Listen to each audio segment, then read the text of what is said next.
વિદગ્ધ માનવંતા મહેમાનોનું તાળીઓના ગડગડાટથી હૃદયપૂર્વક સ્વાગત.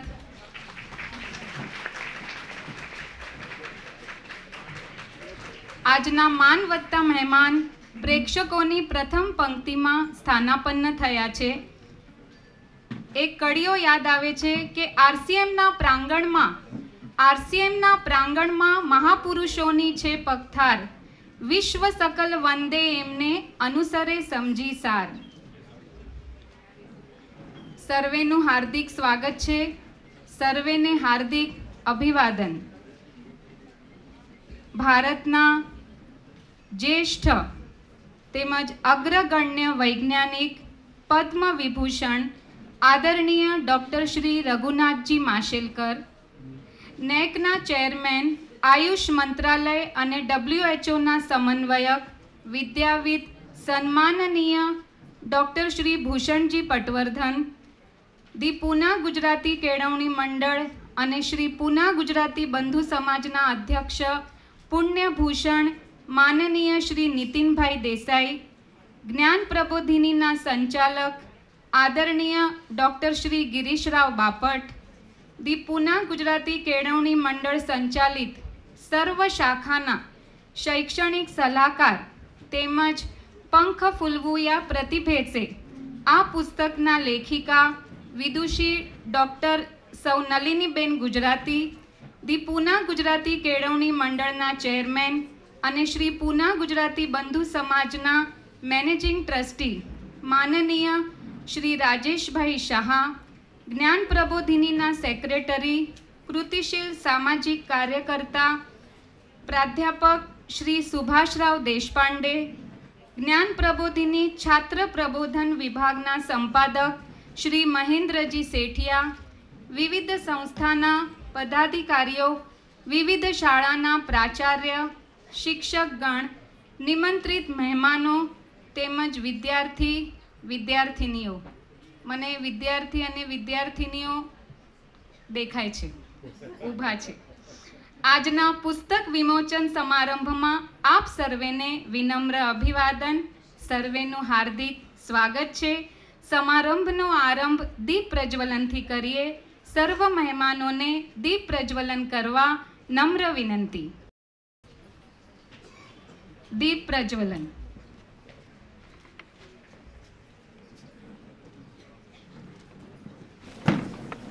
દીપ એ પ્રકાશ, પાવિત્ર્ય અને પરમાત્મ જ્યોતિનું દ્યોતક છે.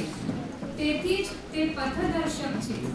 કવિવર્ય રવિન્દ્રનાથ ટાગોરના કાવ્યનો ગુજરાતી તર્જુમો અહીંયા યાદ આવે છે.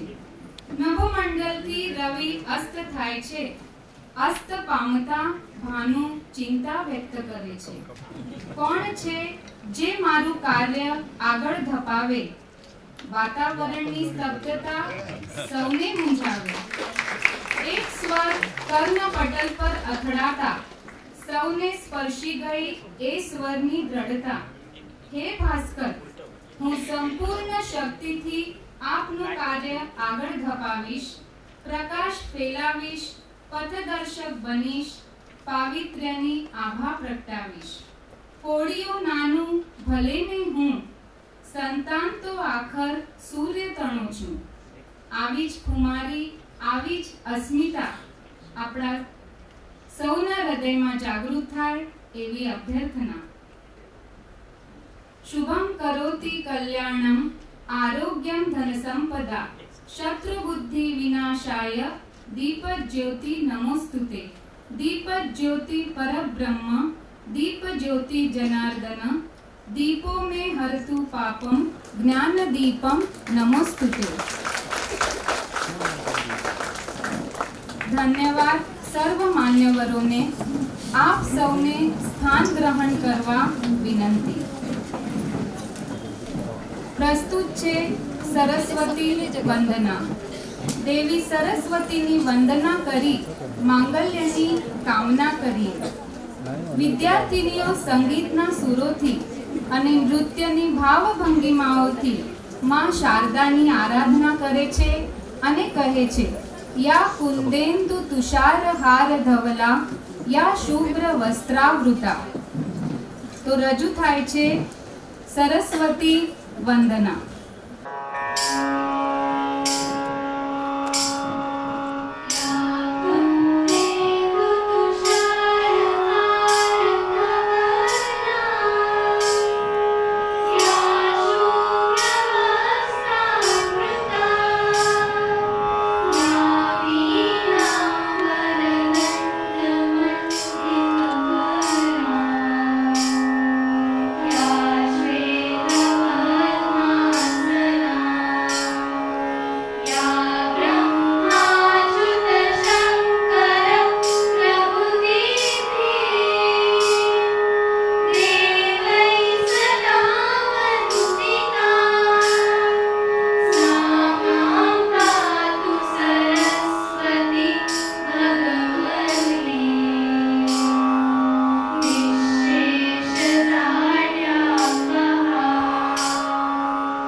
वेरी वेल डन गर्ल्स.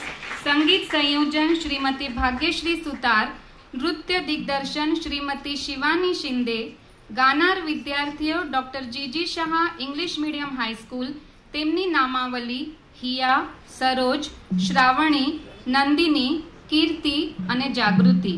नृत्य प्रस्तुति पीजीकेएम स्कूल अने नृत्य करनार विद्यार्थीओ नायशा, आरवी, नियति अने मायशा. प्रस्तावना. प्राध्यापक श्री महेंद्रजी सेठियाने नम्र विनंती के तेओ आजना पुस्तक प्रकाशन समारंभनी प्रस्तावना रजू करे.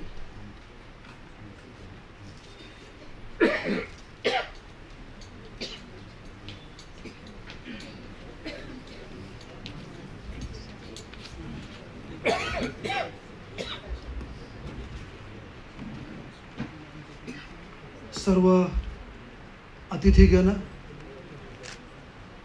उपस्थित सर्व मान्यवर, खूप आनंद होतोय आजच्या या प्रसंगामध्ये. दोन कारणांनी आनंद होतोय. एक म्हणजे गेल्या वर्षी ऑक्टोबर महिन्यामध्ये ज्या पुस्तकाचा आपण हिंदी आणि गुजरातीमध्ये अनुवाद केलेला आहे त्याचं मराठी आणि इंग्रजी पुस्तकाचं प्रकाशन आदरणीय पद्मविभूषण रघुनाथजी माशेलकरांच्या हस्ते झालेलं होतं. आणि त्यावेळेला त्यांना आम्ही असं म्हटलं होतं की अजून एक वर्षाच्या आत त्याचं हिंदी संस्करण नक्की करू. आणि मला आनंद वाटतो की तो शब्द आम्हाला पाळता आला. आणि हिंदीपासून न थांबता हिंदीबरोबर गुजरातीचाही अनुवाद हा एकावर एक बोनस म्हणतात तशा प्रकारचा थोडासा तो भाग आहे असं मला वाटतं. ज्ञानप्रबोधिनीमध्ये प्रतिभा, कल्पकता हे तसे परवणीचे शब्द आहेत. एकमेकांना भेटलं की आधी विचारलं जातं आज नवीन काय. अप्पांना अनेक वेळेला भेटताना भीती वाटायची, दडपण यायचं, कारण प्रत्येक वेळेला भेटलं की आज नवीन काय केलं. आणि रोज नवीन काहीतरी केलं हे सांगण्यासाठी बराच आटापिटा करायला लागायचा आम्हाला. ज्ञानप्रबोधिनीमध्ये सुरुवातीच्या काळामध्ये डॉक्टर अशोकराव निरफराके यांनी प्रतिभा या विषयावरती विद्यावाचस्पती असं संशोधन पूर्ण केलं. आणि त्यातून मग कल्पक बनूया आणि बी क्रिएटिव्ह अशी दोन पुस्तकं त्यातून तयार झाली. 1992च्या सुमारास माननीय वाचस्पती नलुताई गुजराथी यांनी सायंटिफिक क्रिएटिव्हिटी, वैज्ञानिक प्रतिभा या विषयामध्ये संशोधन करून विद्यावाचस्पती पदवी मिळवली. आणि अनेक वर्षांच्या त्यांच्या प्रत्यक्ष संशोधनाबरोबर उपयोजनातून गेल्या वर्षी पंख फुलवू या प्रतिभेचे या पुस्तकाचं प्रकाशन आपण केलं. नलुताई या तशा विज्ञान शाखेच्या प्राध्यापिका किंवा शिक्षिका होत्या, तशा त्या मराठीच्या पण शिक्षिका होत्या. आणि मला त्यांनी शिकवलं शाळेमध्ये, प्रबोधिनीमध्ये मराठी.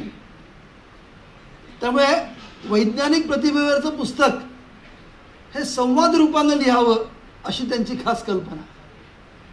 आणि त्यामुळे पूर्ण पुस्तक हे 4 विद्यार्थी आणि एक शिक्षिका यांच्याबरोबर संवाद करत करत सगळी तंत्र ही त्यातून त्यांनी उलगडलेली आहेत.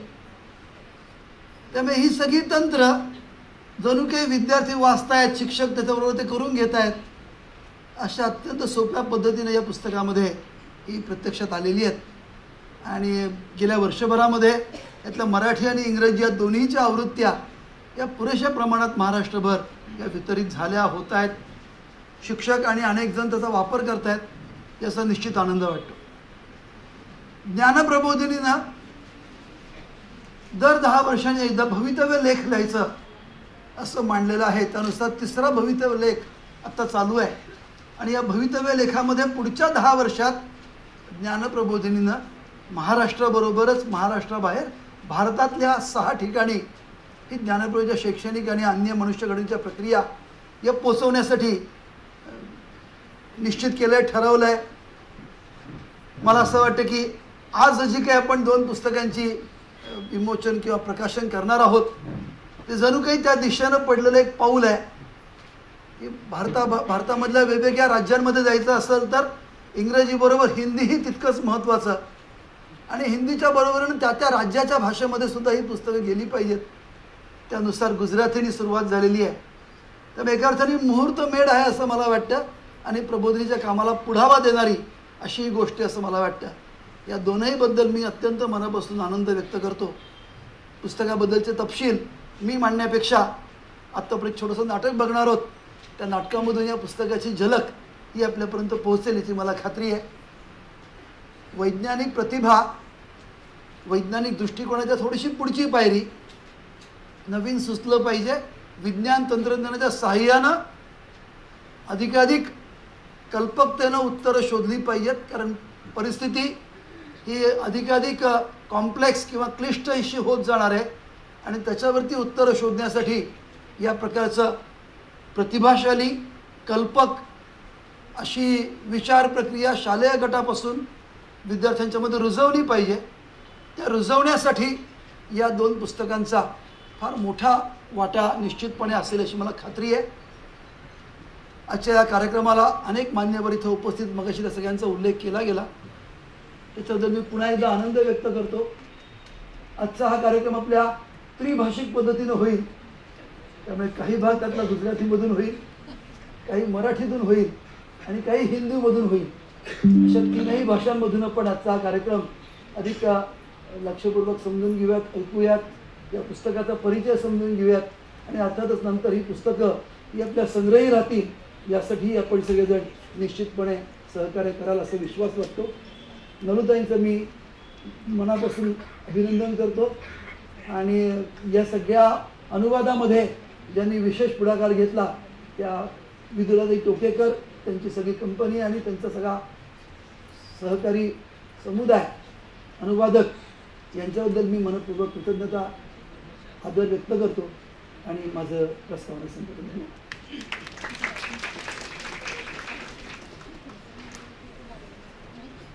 ધન્યવાદ મહેન્દ્રભાઈ. નાટ્ય પ્રસ્તુતિ રજૂ થાય છે એક સુંદર નાટિકા. આ નાટિકા સૌ નલિનીબેન ગુજરાતી લિખિત પુસ્તક પંખ ફૂલવું યા પ્રતિભેસે એના ઉપર આધારિત છે. આ નાટ્ય પ્રસ્તુતિ એટલે વિદ્યાર્થીઓ અને શિક્ષકોની સૃજનશીલતા અને તેમની પ્રતિભાનો કલાત્મક આવિષ્કાર જ છે. પીજીકેએમ સ્કૂલના વિદ્યાર્થીઓ રજૂ કરે છે નાટિકા. નાટકની પૂર્વ ભૂમિકા રજૂ કરે છે Shrimati Suchitra સસાણી.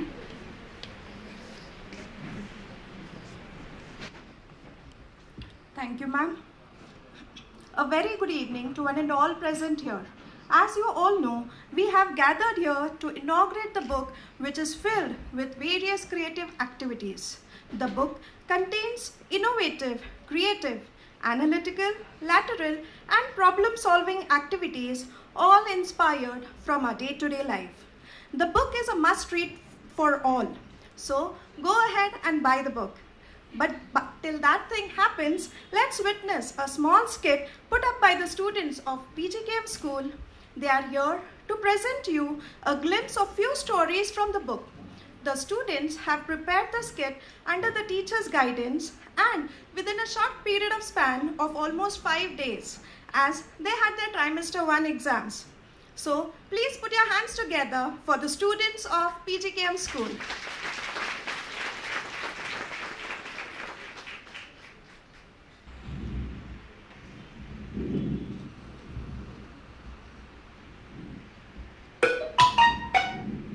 Circular alert. CBSE Circular has introduced mandatory art integrated project work for classes 1st standard to 10th standard as part of subject enrichment activities under internal assessment. Oh, this will be interesting.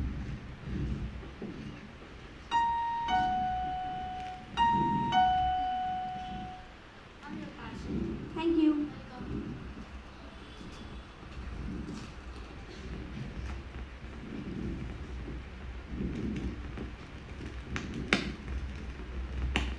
ये किताब तो काफी interesting लग रही है। पढ़ के देखती हूँ, शायद कुछ मदद हो जाए।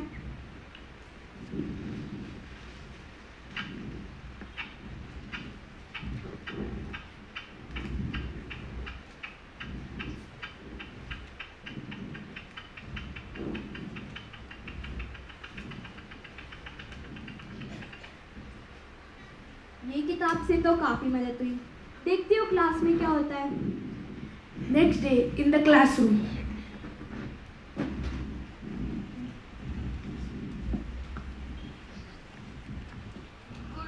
Good morning students. Good morning ma'am. तो बच्चों आज क्या करें? मैम वो टाइप्स ऑफ मोशन वाला चैप्टर खत्म करते हैं ना। अरे नहीं, आज ना कुछ अलग करेंगे। अलग? मैम आप ही बताओ क्या अलग करें। वो जो तुम लोगों ने हॉबी में डांस किया था वो करके दिखाओ। नहीं डांस में what happened Naveen? Ma'am chapter खत्म करते हैं ना। हम चैप्टर तो खत्म करेंगे बट डांस के तो आना। ठीक है।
मैम डांस तो काफी अनोखा था।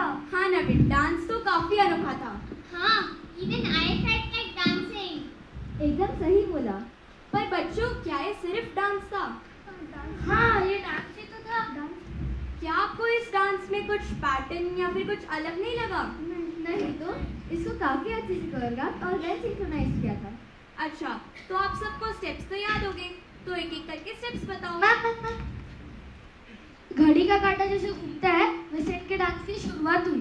करेक्ट। और मैम डांस के अंत में सब लोग रैंडमली कैसे भी नाच रहे थे। मैम एक स्टेप ऐसी भी थी जहाँ पे सब जन एक दूसरे का हाथ पकड़ के आगे और पीछे जाते हैं। क्या वो सब सीधे थे? हाँ सीधे थे। Correct.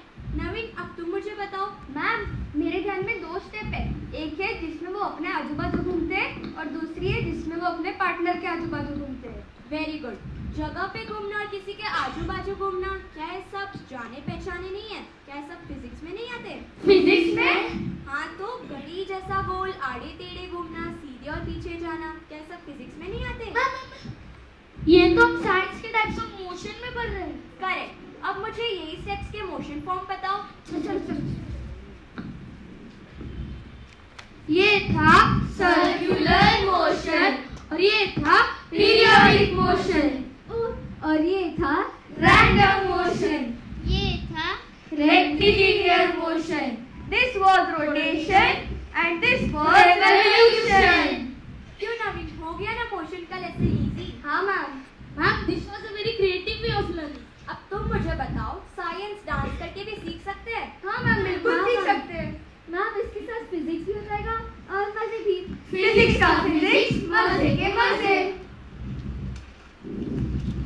Pratibha and Prakriti in the staff room.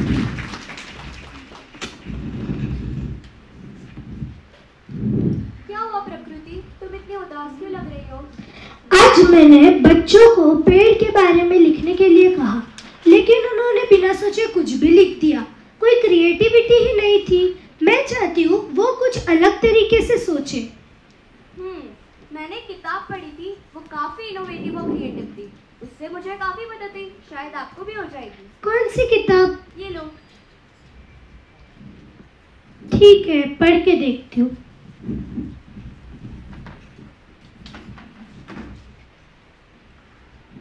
Next day in the classroom.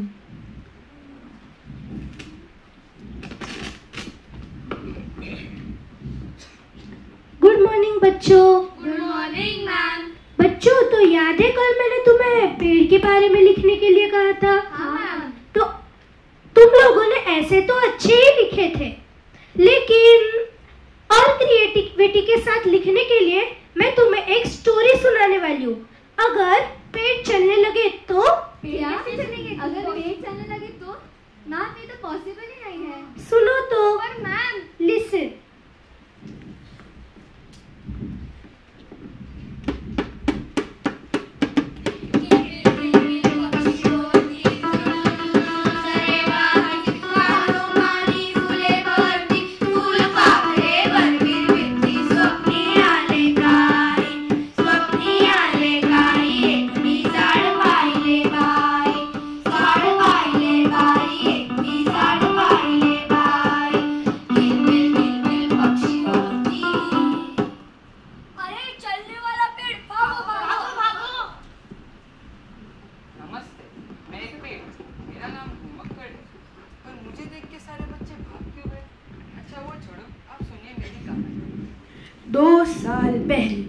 Doctor Joshi एक वनस्पति वैज्ञानिक थे।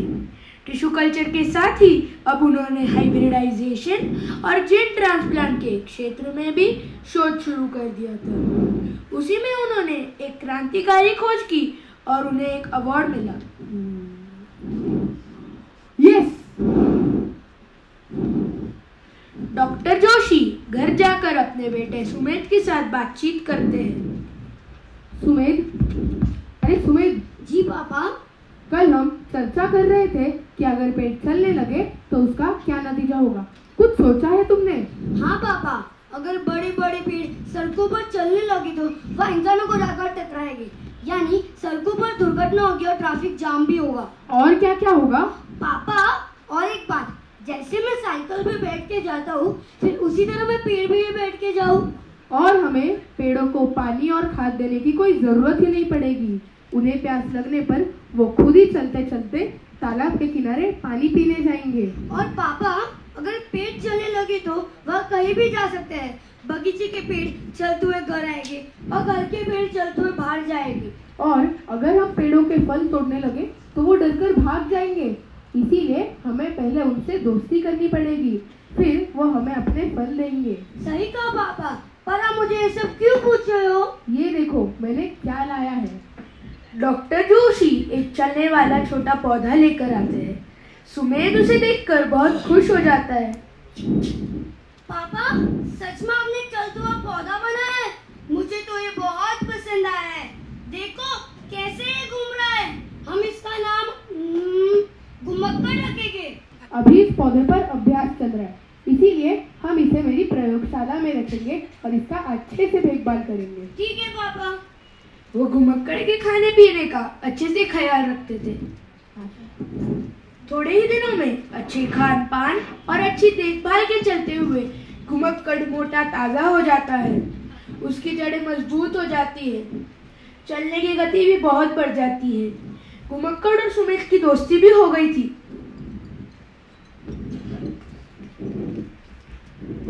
एक दिन घुमक्कड़ प्रयोगशाला से भाग गया।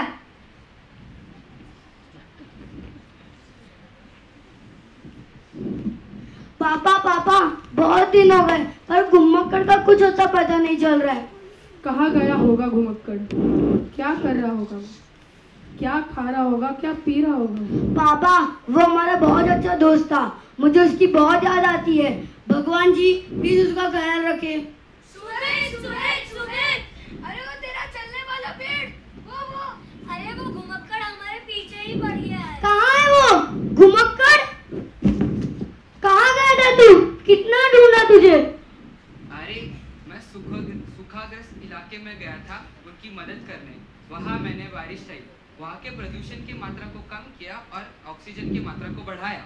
वाह घुमक्कड़, तूने बहुत अच्छा काम किया है। तू सबका अच्छा साथी भी बन गया है।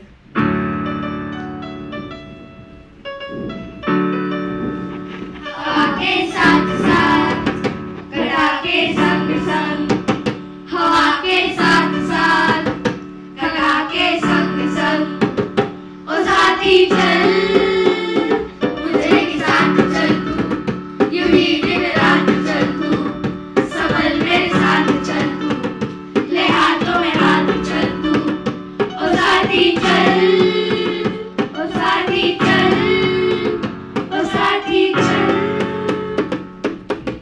मैं जाऊँ मैम? आपने पेड़ के बारे में इतना अच्छे से समझाया, हम पेड़ के बारे में एक और बार लिखेंगे। हाँ, एक और बार लिखेंगे मैम। ठीक है, क्रिएटिविटी से लिखना। हाँ,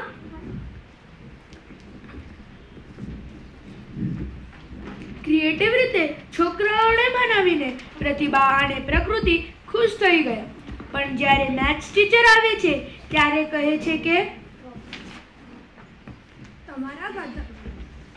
તમારા બધા માટે સહેલું છે, પણ ગણિતમાં તો અંક અને ભૂમિતિ હોય છે, મોટા મોટા ફોર્મ્યુલા હોય છે, પેપર્સ, પેન્સ, ટેક્સ્ટબુક્સ પણ હોય છે, અને તમને ખબર જ છે કે પ્રેક્ટિસની બહુ જ જરૂર છે, નહીં તો અઘરું થઈ જશે મેથ સોલ્વ કરવું.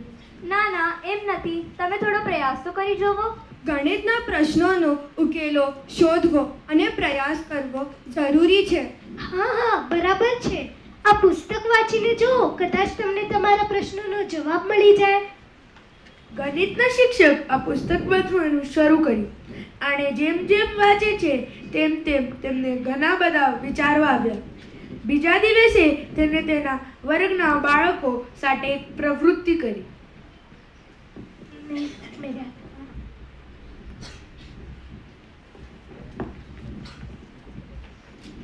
Good afternoon ma'am. Good afternoon students. તમને ખબર છે આજે તમને શું આપવાની છું? હું તમને આજે એક એક્ટિવિટી આપવાની છું, તે તમને કરવાની છે. એક કોરો કાગળ લો, એમાં આવી વસ્તુનું નામ લખો જે ચારેય બાજુ તે બંધ હોય અને આ વસ્તુ ઉપયોગમાં આવતી હોય, જેમ કે ટીવી, કમ્પ્યુટર, લેપટોપ, અને ફરીથી રિપીટ ના થવી જોઈએ, અને તમારી વસ્તુ બધાથી અલગ હોવી જોઈએ. હા, આ બહુ સહેલું છે. તમને સરળ લાગી રહ્યું છે, પણ તમને આ 1 મિનિટમાં લખવું પડશે. બધા બાળકો અલગ અલગ વસ્તુઓના નામ અલગથી લખવા લાગે છે, અને 1 મિનિટ થાય તે પછી શિક્ષક તેમને રોકી લે છે. કલ્પના, તે શું લખ્યું? મેમ, મેં દીવાલ, બારી, ટાઇલ્સ, પેન્સિલ બોક્સ આવા નામ લખ્યા છે. સૃજન, તે શું લખ્યું? મેમ, મેં ગ્રાફ પેપર, કેરમ, સ્લેટ બધા આવા નામ લખ્યા છે. પ્રેરણા, તે શું લખ્યું? મેં ઓશિકુ, ચાદર, પલંગ, મોબાઈલ, રિમોટ આવા અલગ અલગ નામ લખ્યા. મેમ, મને ખોરાક ખાવાનો શોખ છે, એટલે મેં ખોરાકની વસ્તુ પણ લખી છે. Cheese cube, cheese slice, dhokla, kaju katli. અરે વાહ! આજે આપણે એક આકારને અલગ અલગ વસ્તુઓમાં જોયા. હવે તમે કહો, આપણે આને વર્ગીકૃત કરશું? ચાલો આપણે ગ્રાફ બનાવીએ. તો આપણે આની ટકાવારી પણ કાઢી શકીએ છીએ? હા, 100%. બાળકો ગ્રાફ દોરે છે, વર્ગીકૃત કરે છે અને ટકાવારી કાઢે છે, અને તે જોઈ બહુ જ ખુશ થાય છે. બેલ વાગે છે ને શિક્ષકો આવે છે.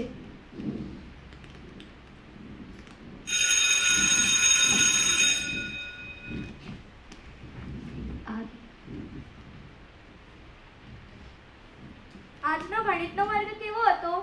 અમે આ સમસ્યાનો ઉકેલ અલગ રીતે શોધી કાઢ્યો છે, તે પણ કોઈ પુસ્તકના વિના. અને પ્રતિભા, તે મને જે પુસ્તક આપી હતી વાંચવા, પ્રતિભાની પંખો ફેલાવીએ એ પુસ્તક એટલી સરસ હતી કે મેં અલગથી વિચારવાનું શરૂ કર્યું અને અલગથી શીખવાડવાનું પણ શરૂ કર્યું.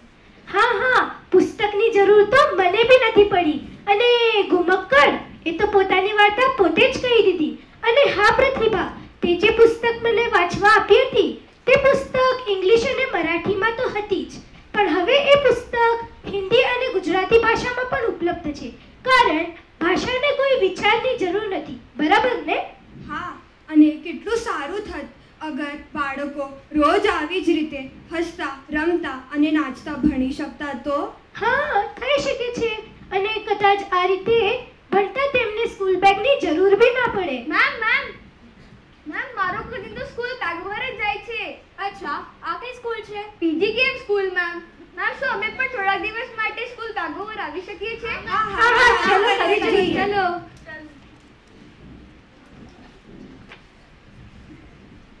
આજ જે આપણે પુસ્તકની વાત કરી રહ્યા હતા એ બીજી કઈ પુસ્તક નથી, પ્રતિભાની પંખો ફેલાવીએ.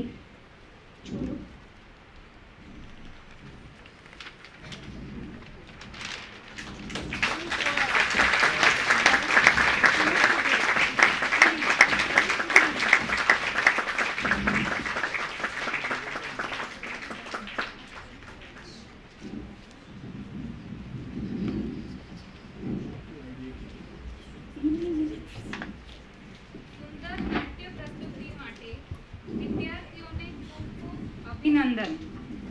નાટ્ય દિગ્દર્શન ડોક્ટર કેદાર વાળિંગે, મેઘના ગોખલે, શિવાની શિંદે. સંગીત સંયોજન શ્રીયા આપટે, મધુરા ખાંડેકર. નેપથ્ય વિનયા ક્ષીરસાગર અને ભાગ્યશ્રી ચૌહાણ. ભાગ લેનારા કલાકારો સિયા, વામા, મનન, જનક, દ્રિષા, સૃષ્ટિ, રિવાન, કૃષ્ણા, શૌર્ય, સિદ્ધિ, સમ્યક, ઋણાલ, અર્ણવ, હિતાક્ષી, આદિત્ય, સ્વસ્તિદ, શ્રેયા, પ્રણીત, દેવશ્રી, મુદિત, હર્ષ, વંશ, નાયશા, આરવી, નિયતિ અને માયશા. ખૂબ ખૂબ અભિનંદન વિદ્યાર્થીઓને.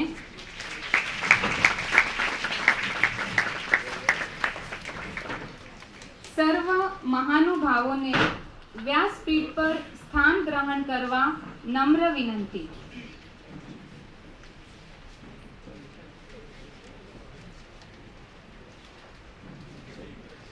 વંદનીય મહેમાનોને જોઈ એક સુંદર શ્લોક યાદ આવે છે કે વદનમ પ્રસાદ સદનમ સદયમ હૃદયમ સુધા મૂચો વાચઃ કરણમ પરોપકરણમ યેષામ કેશામ નતે વંદ્યાઃ. આ મહેમાનો એટલે સદૈવ પ્રસન્ન વદન, તેમના અંતરમાં અપાર કરુણા, સુધા સમાન મધુર વચનો, તેમનો અવિરત કર્મયોગ, પરોપકારી સ્વભાવ, એવા આ મુઠ્ઠી ઊંચેરા માનવી ખરેખર વંદનીય છે.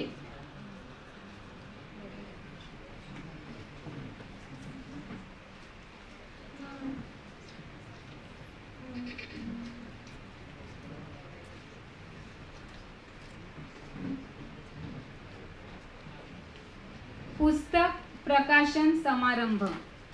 આજના કાર્યક્રમનો અતિશય મહત્વનો ભાગ ડોક્ટર સૌ નલિનીબેન ગુજરાતી લિખિત પંખ ફૂલવુયા પ્રતિભેસે. આ પુસ્તકની ગુજરાતી આવૃત્તિ પ્રતિભાની પાંખો ફેલાવીએ. આ પુસ્તકનું વિમોચન કરવા આદરણીય શ્રી નીતિનભાઈ દેસાઈને નમ્ર વિનંતી. પણ એક પ્રશ્ન ચિહ્ન છે કે માનવંતા મહેમાન પુસ્તક વિમોચન માટે તો તૈયાર છે, પ્રેક્ષકગણની ઉત્કંઠા પણ શિખર પર છે, પણ પુસ્તકો દેખાતા નથી. પુસ્તકો ક્યાં?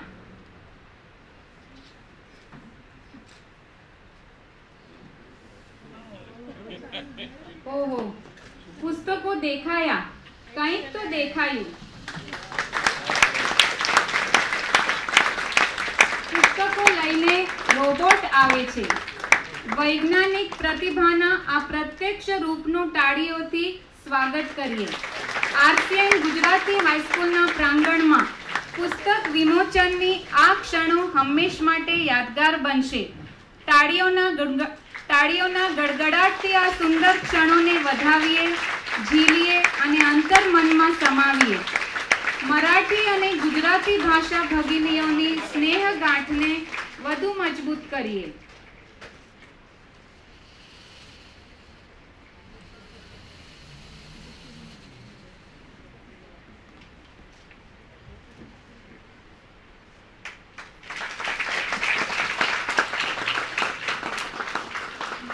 धन्यवाद नितिन भाई અને સર્વ મહેમાનો. हिंदी आवृत्ति प्रकाशन.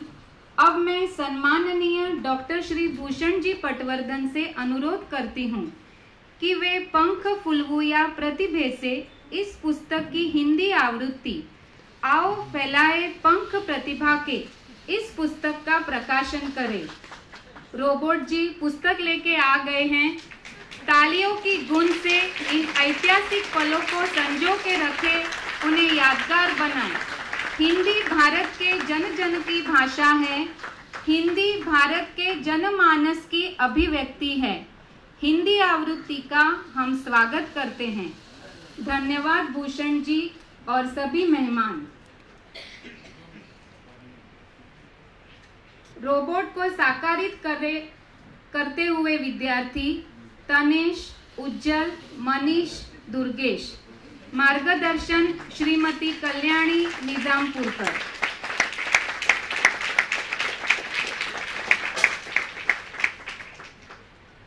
बहुत बहुत धन्यवाद.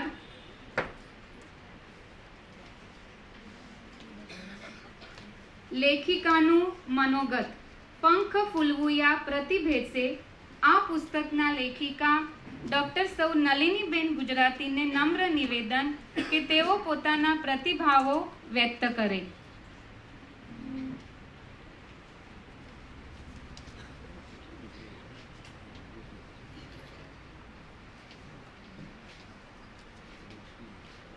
पद्मविभूषण डॉक्टर रघुनाथजी माशेलकर, डॉक्टर भूषण पटवर्धन અને પુણ્યભૂષણ માનનીય શ્રી નીતિનભાઈ દેસાઈ, આ ત્રિભૂષણોની ઉપસ્થિતિને લીધે RCMનું સભાગૃહ આભૂષિત થયું છે.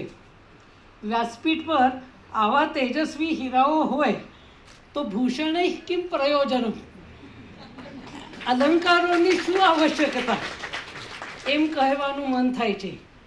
એમ જ અર્થનું એક સંસ્કૃત સુભાષિત याद आवे छे. हस्तस्य भूषणं दानं, कंठस्य सत्यं कंठस्य भूषणं, श्रोत्रस्य भूषणं शास्त्रं, भूषणे किं प्रयोजनम.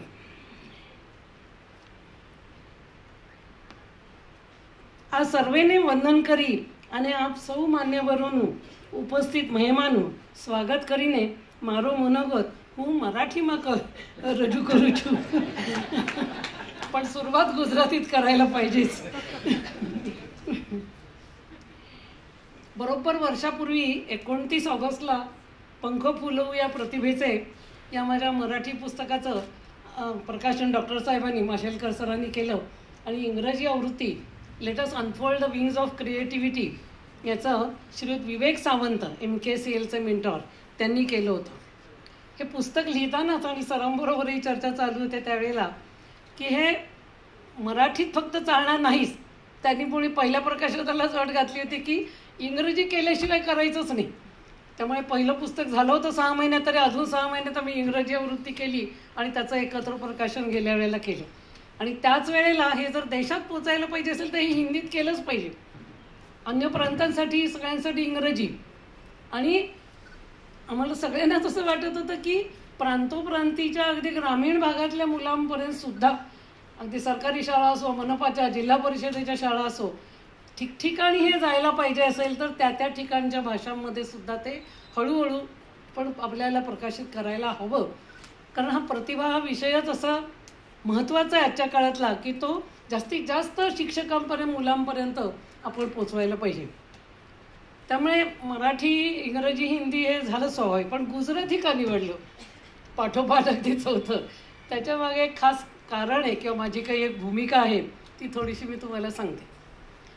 मी माहेरची महाराष्ट्रीय उजळमकर आणि सासरची गुजराती.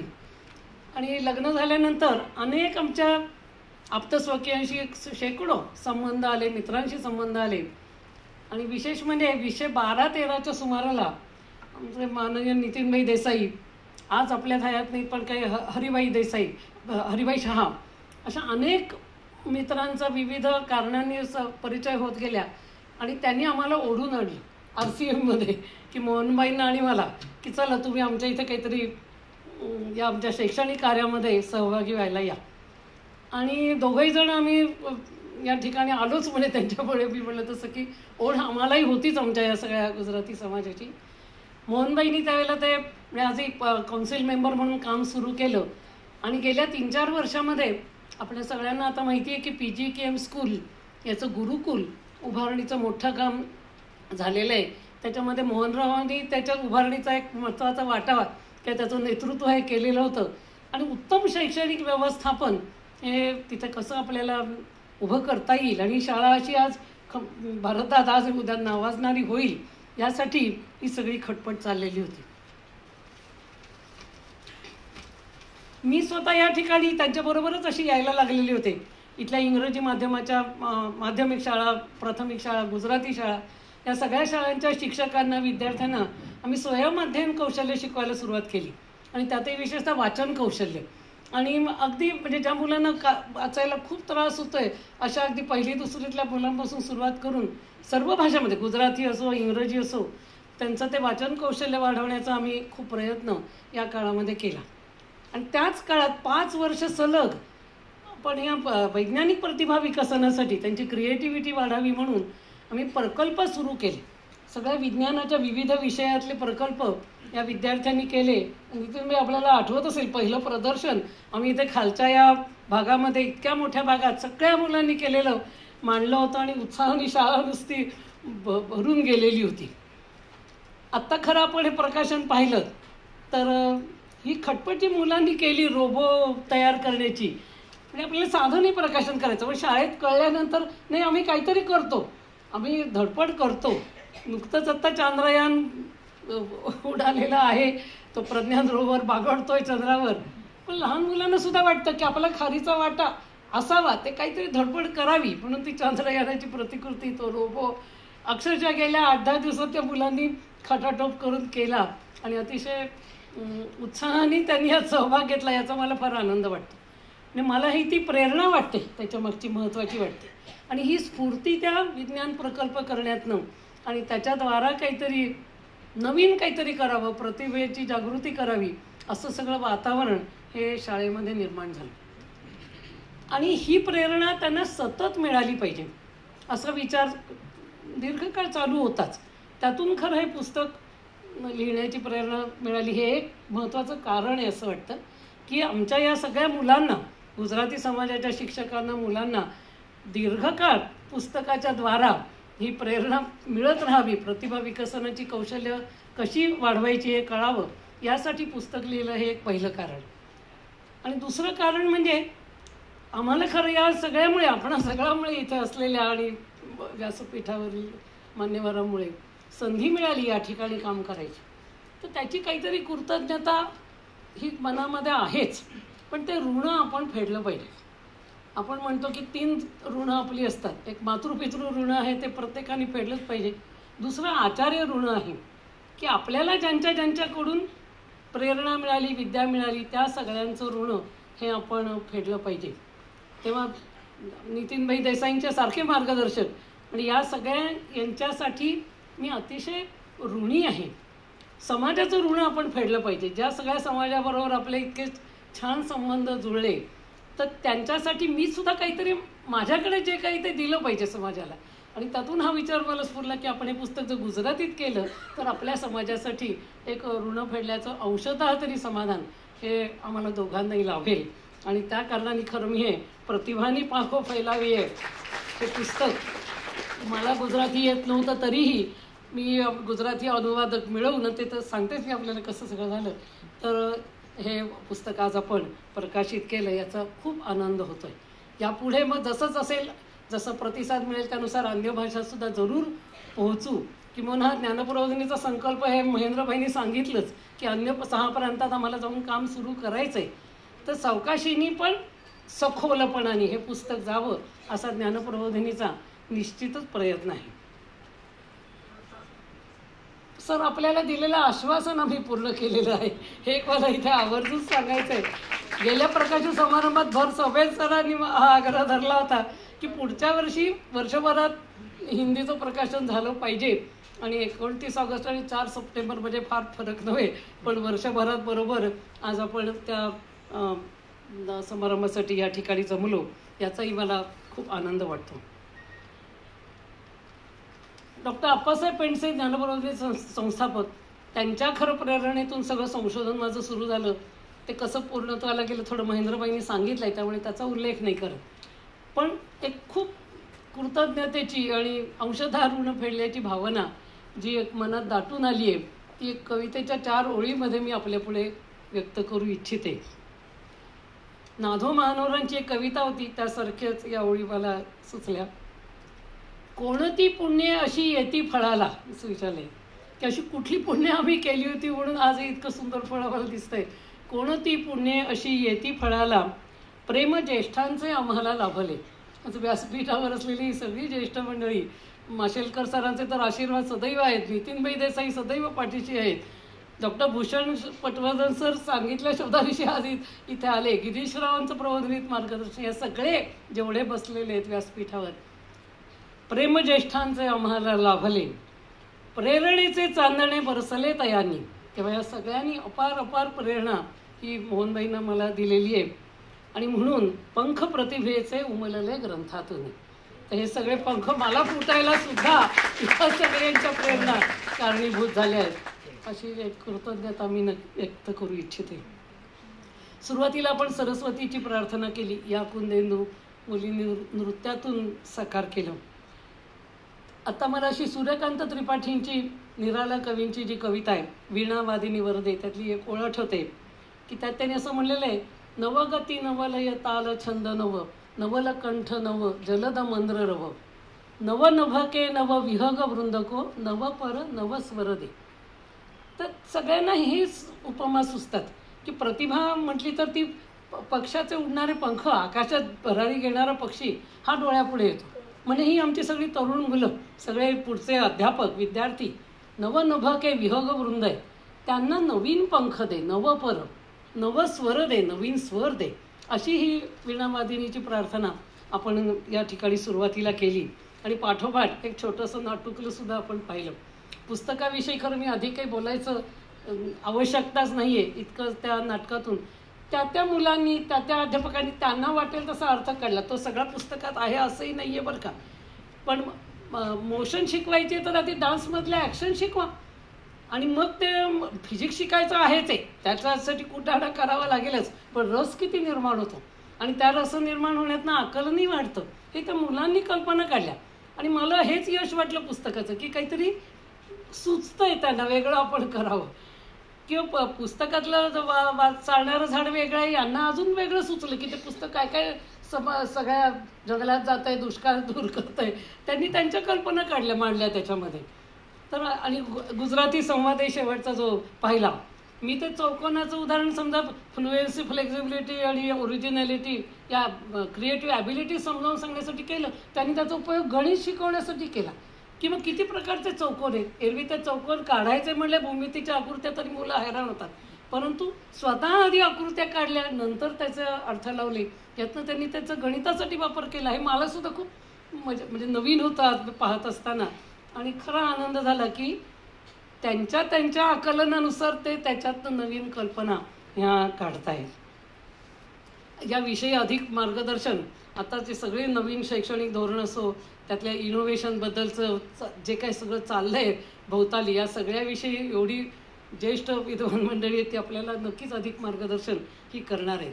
एकाच मुद्द्याविषयी मी थोडीशी प्रस्तावना करून माझा पूर्वार्ध संपवते आहे की गेले काही दिवस वृत्तपत्रामध्ये किंवा वर्षभरसुद्धा एक चिंता सतत व्यक्त होतीये आणि ती आहे आर्टिफिशियल इंटेलिजन्स, ARच्या तत्त्वज्ञानाविषयी, त्याच्या फायद्या तोट्यांच्या विषयीची.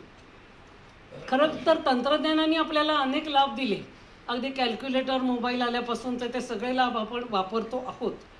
पण हे वापरत असताना एकीकडे अशी काळजी वाटत चालली आहे की आपल्याला बुद्धीला गंजसुद्धा चढत चालला आहे की काय. कॅल्क्युलेटर आला आणि आम्ही पाडेपाठ करणं सोडून दिलं. आणि हल्लीच्या मुलांना सगळे पाडे पावकी निमकी वगैरे तर कधीच गेले, परंतु फटाफट बेरीज वजाबाकी गुणाकार भागाकार असे तोंडी करणं हे आता म्हणजे दुर्मिळच दिसेल तुम्हाला अशा तऱ्हेचं चित्र.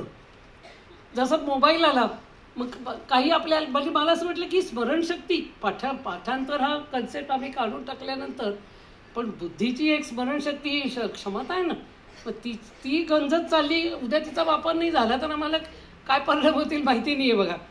तसंच आकलनाच्या बाबतीत दुसरी क्षमता की गुगल आल्यानंतर काय प्रत्येक शब्दाचा अर्थ बघा, आडला शब्द की बघा त्याच्यामध्ये, पण खटाटोप करणं नाही आहे, स्वतः डिक्शनरी बघणं नाही आहे, स्वतः विश्वकोश बघणं नाही आहे, अजून खोलात जाऊन त्या शब्दाचे किती अर्थ होतात हे बघायची काही गरज नाही. आडलं ना विचार. याचा फायदा पण आहे आणि मी म्हटलं तसं नुकसानसुद्धा दिसतंय. व्हॉट्सॲप आलं आणि आपण सगळेजण तर किती व्हॉट्सॲप वेळेत आपण बघतो, पण त्यांनी झालेले दुष्परिणामसुद्धा चित्रात कळतायत बघा. नमोजी आले आणि सगळी आमची भाषाच हरवली. आम्ही आमच्या नमस्काराचं चिन्ह काढून मोकळे होतो. तर कृतज्ञता शब्द आठवेल की नाही अशी शंका वाटायला लागते चिन्हांची भाषा आल्यानंतर. भाषेची लिपी सगळी हरवून चालली. आम्ही मराठी आणि हिंदी अन्यसुद्धा शक्य गुजरातीसुद्धा इंग्रजीतून लिहितो. आम्ही टाईपसुद्धा ते असून म्हणजे मोबाईलवर असून सुद्धा ते कष्ट घेतले की आपण निदान त्या लिपीत पाठवावं, पण आपण इंग्रजीतून मी तुला सांगतो की हे सगळं मी असं त्याचा MI असं स्पेलिंग करणार, पण मी लिहिणार नाही आपण आपल्या भाषेत. हे जे काही ऱ्हास होत चाललेले भाषेचे असतील मी म्हणत असं, तर हा सुद्धा खूप मोठा चिंतेचा विषय आहे की यांनी मुलांच्या आकलनांच्यावरती पुढच्या काळाचा निश्चित परिणाम होणार आहे. असंच सगळ्या शक्तींच्यावर ARच्यामुळे आता पुढचं त्याचं वर्जन आलेलं आहे आणि ते म्हणजे मशीनच सगळं काही तुमच्यासाठी करतंय. मशीन गाऊ शकतंय, मशीन वाद्य वाजवू शकतंय, मशीन उद्या तर नृत्यसुद्धा करणारे रोबोट त्यातनं पुढे येतील. आता पेपरवरती TV वर न्यूज देताना अँकर आपण पाहतोच त्याची. आता अमेरिकेमध्ये शिक्षकांनी लेखकांनी निदर्शनं केली हॉलिवूडच्या की म्हणजे आम्हाला आमच्या पटकथा वगैरे झाले मशीनच लिहायला लागलं तर आम्हाला काम काय. मध्यंतरी काहीतरी एक चित्रकलेची स्पर्धा झाली आणि आर्टिफिशियल इंटेलिजन्सच्यामुळे जे चित्र काढलं गेलं कॉम्प्युटरवर ते इतकं परफेक्ट म्हणजे ते सांगितलं नव्हतं कुणाचं काही मानवी चित्रकार आणि यांत्रिक चित्रकार म्हणूया, तर ते यंत्राने काढलेलं चित्र हे कळलं नव्हतं. नंबर त्याला दिला. मग प्रतिभा कुणाची हा प्रश्न हा या पुढच्या काळात पडणार आहे. म्हणजे प्रतिभा त्या यंत्राची म्हणायची का त्या मागच्या माणसाची. तर मला असं वाटतं अजून जोपर्यंत डेटा सगळा फीड करावा लागतोय त्याला ते डेटा फीड करणारा माणूसच आहे तोपर्यंत तरी त्याच्या मागची प्रतिभेपेक्षा त्याला मी कल्पना म्हणते की कल्पनाशक्ती ही जोपर्यंत त्या माणसाची आहे तोपर्यंत तरी अजून दुर्दैवी प्रसंग ओढवणार नाही अशी शक्यता वाटते वेळी त्या साऱ्यामध्ये. तर आयडिया इज आर्ट अशी नवीन व्याख्या त्यामुळे त्यांनी केली की चित्रकार कोण, यंत्र का माणूस. मग त्याच्या मागची कल्पना ही खरी आर्ट आहे आणि ती ज्याच्याकडे आहे अजून ती जोर माणसाच्या हाती शाबूत आहे तोपर्यंत तरी आपल्याला आपल्या पुढच्या पिढ्यांचा प्रतिभेचा विकास केला पाहिजे. म्हणजे एकीकडे या सगळ्या तंत्रज्ञानाचे लाभ घेत असताना त्याच्या नुकसानीपासून आपण कसे दूर राहू याची सुद्धा काळजी करत आपल्या मुलांची बुद्धी गंजणार नाही, तिच्या क्षमता उलट अधिकाधिक वाढत जातील.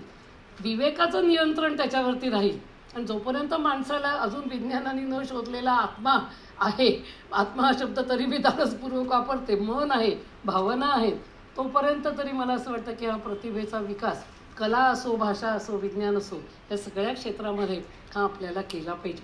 हा एक विचार मी आपल्यापुढे या निमित्ताने आज ठेवते आणि थोडंसं माझ्या उत्तरार्धाकडे वळते की ज्यांनी या प्रकाशनासाठी सहाय्य केलेलं आहे लेखन करून संपादन करून त्यांचा सत्कार मान्यवरांच्या हस्ते मी करू इच्छिते.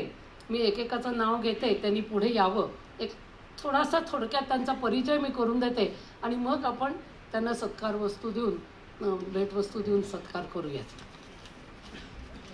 सर्वप्रथम या ठिकाणी मी विदुला ते टोकेकर यांना बोलावते. या ट्रान्सलेशन पॅनेशिया या कंपनीच्या एक क्षणभर आपण थांबा, मी आपण इथे वर या ओळख करून देते. संस्थापक आहेत, संचालक आहेत त्याच्या आणि हिंदी व गुजराती आवृत्तीसाठीची पुस्तकाची मुद्रण परत तयार करेपर्यंतची सगळी जबाबदारी दोन्ही प्रति आवृत्तींसाठी ही त्यांनी स्वीकारली होती. यांच्या कंपनीने आतापर्यंत 350पेक्षा अधिक पुस्तकं अनुवादित केलेली आहेत. 100पेक्षा अधिक फिल्म्सचं डबिंग, नंतर त्याचे इंटरप्रिटेशन्स किंवा टायटल देणं, सबटायटल्स, हे काम केलेलं आहे. स्वतः विदुला त्यांनी 16 पुस्तकांचे अनुवाद केलेले आहेत आणि हिंदी आवृत्तीच्या संपादनात सहाय्य केलं. विदुला ती या मी ते महत्वाचं सांगायचं राहिलं की माझी प्रबोध शाळेतली विद्यार्थिनी आणि अगदी तिच्या लहानपणापासून इतके, आणि आज या नात्याने आम्ही भेटतो, हा आनंद अफाट आहे. मी डॉक्टर माशेलकर सरांना विनंती करते की त्यांनी विदुला त्यांचा सत्कार करावा.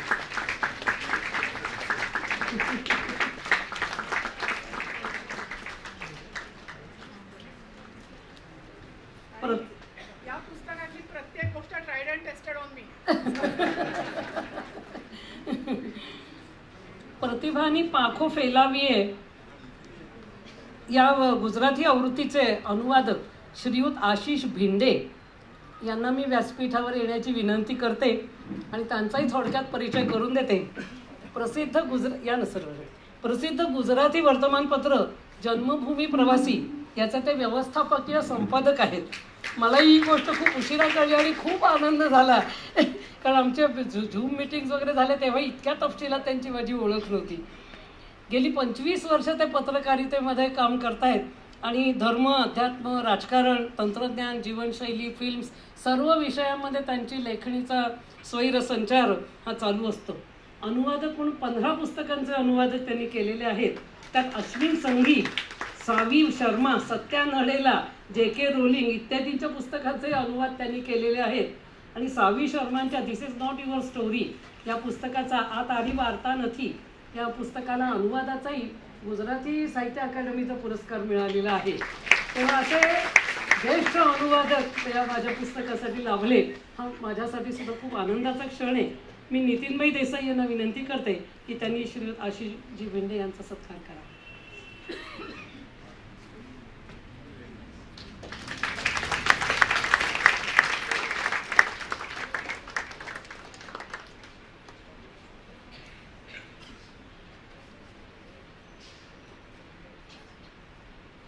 आओ पंख फैलाए प्रतिभा के या हिंदी आवृत्तीच्या अनुवादक गौरीताई मिराशी यांना मी आता व्यासपीठावर बोलवते. या जयपूरच्या आहेत मुळातल्या, म्हणजे आता उलटही झाले, आता महाराष्ट्रीय झालेल्या आहेत. M.Com केल्यानंतर पुण्यामध्ये स्थिरावलेल्या आहेत. आत्तापर्यंत 7 पुस्तकांचे हिंदी अनुवाद त्यांनी केलेले आहेत. मी डॉक्टर भूषणजी पटवर्धन यांना विनंती करते की त्यांनी गौरी मिराशींचा सत्कार करावा.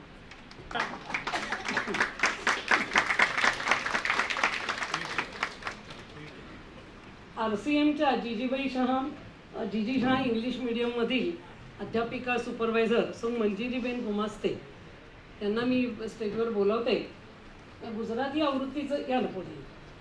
आवृत्तीचं परीक्षण करण्यामध्ये त्यांनी मला खूप मोलाचं सहाय्य केलेलं आहे. संपूर्ण पुस्तक वाचून बारीक बारीक सुद्धा मुद्रण करून जे काही ध्यानात येतील ते सगळे तपासून देण्यात सहाय्य केलं आहे.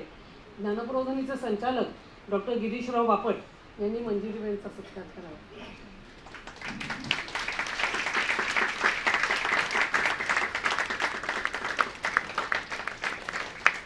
यांच्या बरोबरीनेच RCMच्या सेट HI गुजराती प्रायमरी स्कूलच्या प्राचार्य उर्मिलाबेन पटेल या दोघींनी माझ्याबरोबर अनेक दिवस घालवून हे सगळी गुजराती आवृत्ती तपासून निर्दोष करण्याचा प्रयत्न केलेला आहे. तर त्यांचा सत्कार PGKMचे चेअरमन श्री राजेशभाई शहा यांनी करावा.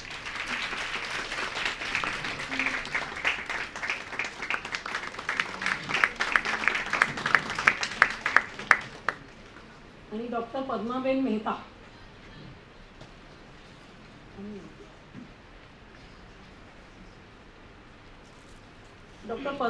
या RCMच्याच माजी विद्यार्थिनी आहेत. ती सगळ्यांचा आपल्याला अतिशय अभिमानाची गोष्ट आहे. अहिल्यादेवी हायस्कूलमधल्या त्या विद्यार्थिनी प्रिय प्राध्यापिका होत्या. इंग्रजी कवी थॉमस हर्डीच्या काव्यावर त्यांनी PhD केलेली आहे. जयंत नारळीकरांच्या विज्ञान कथांचाही त्यांनी अनुवाद केलेला आहे गुजरातीमध्ये आणि 5 गुजराती अनुवादांचं संपादन केलेलं आहे. तर या ट्रान्सलेशन पॅनेशियाबरोबर या एकत्र काम करत होत्या आणि खूप सिनियर ज्येष्ठ व्यक्तींनी हे संपादन केलेलं आहे, त्याचा मला खूप आनंद वाटतो. डॉक्टर पद्माबेन चढायला त्रास तेव्हा आपल्या RCMच्याच माजी विद्यार्थी डॉक्टर नितीनबाई इथे पुढे आहेत. मी राजेशबाई शहांना म्हणते यांच्या हस्ते पद्माबेनचा सत्कार करा. तेव्हा मगाशी आम्ही सरांबरोबर या ना पद्माबेन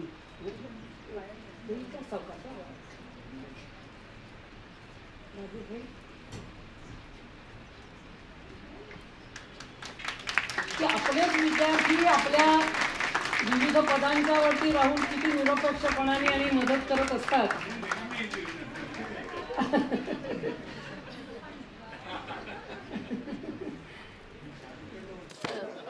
मी तुला ते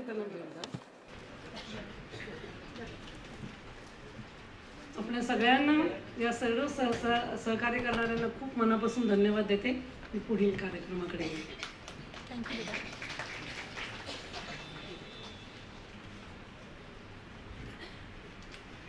ધન્યવાદ નલિનીબેન.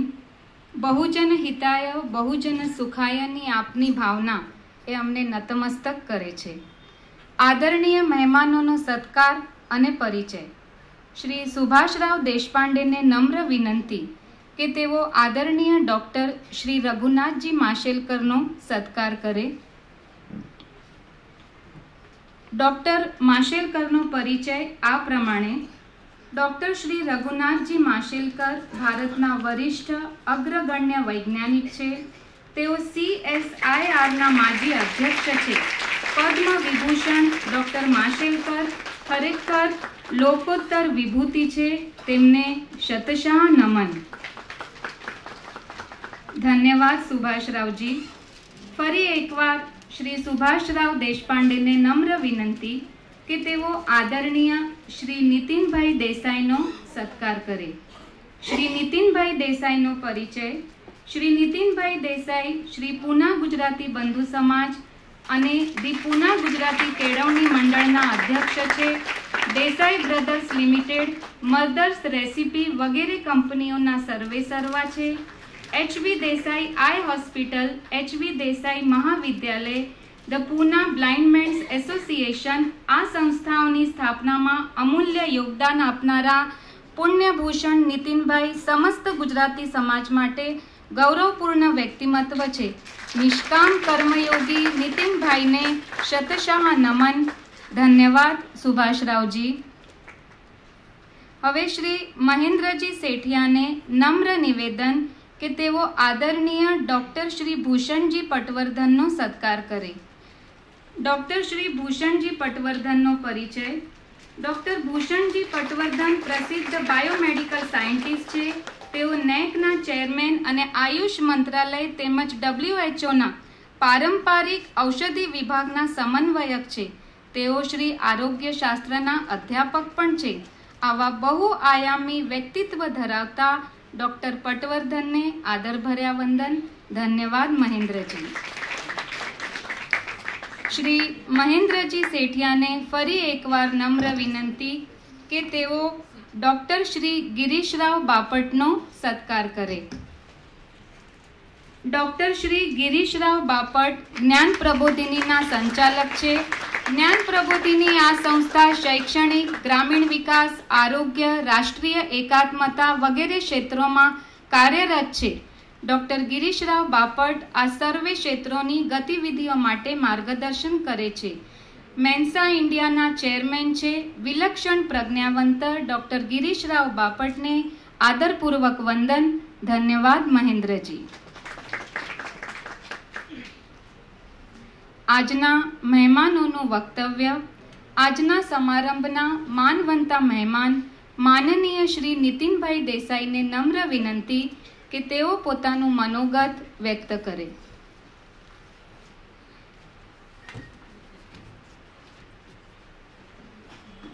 नितीनबाईंना मी एक नम्र विनंती करते की त्यांनी आज गुजरातीमधून बोलावं सगळ्याबरोबर.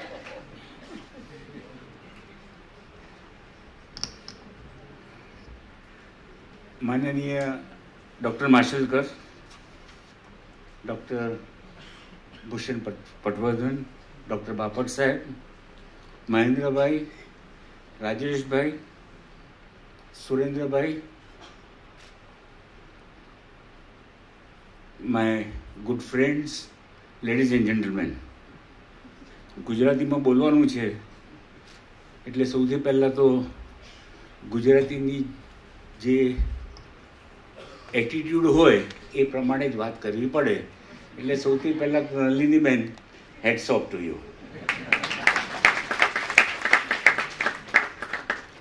બહુ વર્ષો પહેલાં નલિનીબેનનો મારો પરિચય વાયા મોહનભાઈ થયેલો. કારણ કે મોહનભાઈ સાથે જ્યારે પણ વાત કરીએ કે મળીએ ત્યારે વધારેમાં વધારે તો શેર માર્કેટની વાતો હોય કે અથવા તો બિઝનેસની વાતો હોય. પણ સાથે સાથે એનો એક્સેસ બેગેજ તો ના કહેવાય, પણ નલિનીબેનનો પણ ધીરે ધીરે પરિચય થયો. તે પછી નલિનીબેન તો એટલો ઇમ્પ્રેસ થયેલો કે મારે હંમેશા એમ હતું કે આપણે પૂના ગુજરાતી કેળવણી મંડળની સ્કૂલનું અને કોલેજનું એજ્યુકેશન ધોરણ સારું છે, તે છતાં પણ વધારે સારું, પદ્માબેન આપણે બી હતા ત્યારે સારું જ હતું, એટલે તમે વાંધો નહીં લેતા, એ કેવી રીતે આગળ વધારવું એના માટે મને લાગ્યું કે મોહનભાઈ તો છે, પણ મોહનભાઈની સાથે સાથે મારે નલિનીબેનને અંદર લેવા પડે. હવે નલિનીબેનને ડાયરેક્ટ તો લેવાય નહીં એકદમ, એટલે મેં મોહનભાઈને કહ્યું, મોહનભાઈ તમે કમિટી પર કેમ નથી આવતા? એટલે એમ કરીને મોહનભાઈને મેં પહેલાં કમિટી ઉપર લીધા અને મેં કહ્યું તમે કમિટીની મિટિંગમાં આવો તો સાથે સાથે નલિનીબેનને પણ લાવો. એટલે નલિનીબેનને પછી મેં કહ્યું હવે થોડું થોડું તમે અમારું એજ્યુકેશનનું પણ ધ્યાન આપો, એમાં સુધારો. અને 2 વર્ષની પછી અમારા કમિટીના મેમ્બર કહેવા લાગ્યા મોહનભાઈને બાજુમાં રાખો, આપણે નલિનીબેનને જ અંદર લઈએ. આ એક ગુજરાતી માણસની ચાલ કહેવાય. અને આજે મને ઘણો આનંદ થાય છે અને ગર્વ પણ છે કે આજે નલિનીબેન આપણી સાથે છે. અને આજે આપણી સ્કૂલના આ આરસીએમ ગુજરાતી સ્કૂલનું જે ભૂમિ છે એના ઉપર ડૉક્ટર માશેલકર જેવા, ડૉક્ટર પટવર્ધન, ડૉક્ટર બાપટ જેવા લોકો અહીંયા આવ્યા છે, એ આપણા માટે બહુ ગર્વની વાત છે. અને નલિનીબેનને ખબર છે કે હંમેશા મારી આ દિલ માંગે મોર, એટલે મારી હવે તમે એટલા બધા સક્સેસફુલ અમારી સાથે થયા છો કે હજુ મારે થોડા સ્ટેપ ઉપર જવું છે, થોડા નહીં ઘણા સ્ટેપ. આજે થોડા દિવસ પહેલાં મેં આપણી બુકના ઉપર આઈ હેડ એ ગ્લાન્સ એટ ઇટ, અને મને એકદમ જ વિચાર આવ્યો. અને આજે સવારના જ્યારે ન્યૂઝપેપરમાં વાંચ્યું, મને કરતો ગુજરાતી સગળાના નહીં કરતો હશે તો મેં ટ્રાન્સલેટ કરું તો નંતર. તો એમાં ઇંગ્લિશ પેપરમાં થોડા મેં આર્ટિકલો જોયા અને એનાથી મને એક દેટ મારી ક્રિએટિવિટી જે કહો, લિમિટેડ ક્રિએટિવિટીમાં કંઈક ને કંઈક આઈડિયા આવવા લાગ્યા કે ગોપીનાથે બેડમિન્ટનનો એકેડેમી શરૂ કરી. પછી પ્રકાશ પુલુકોને બેંગ્લોરમાં કરી, વિજય અમૃતરાજે ટેનિસની એકેડેમી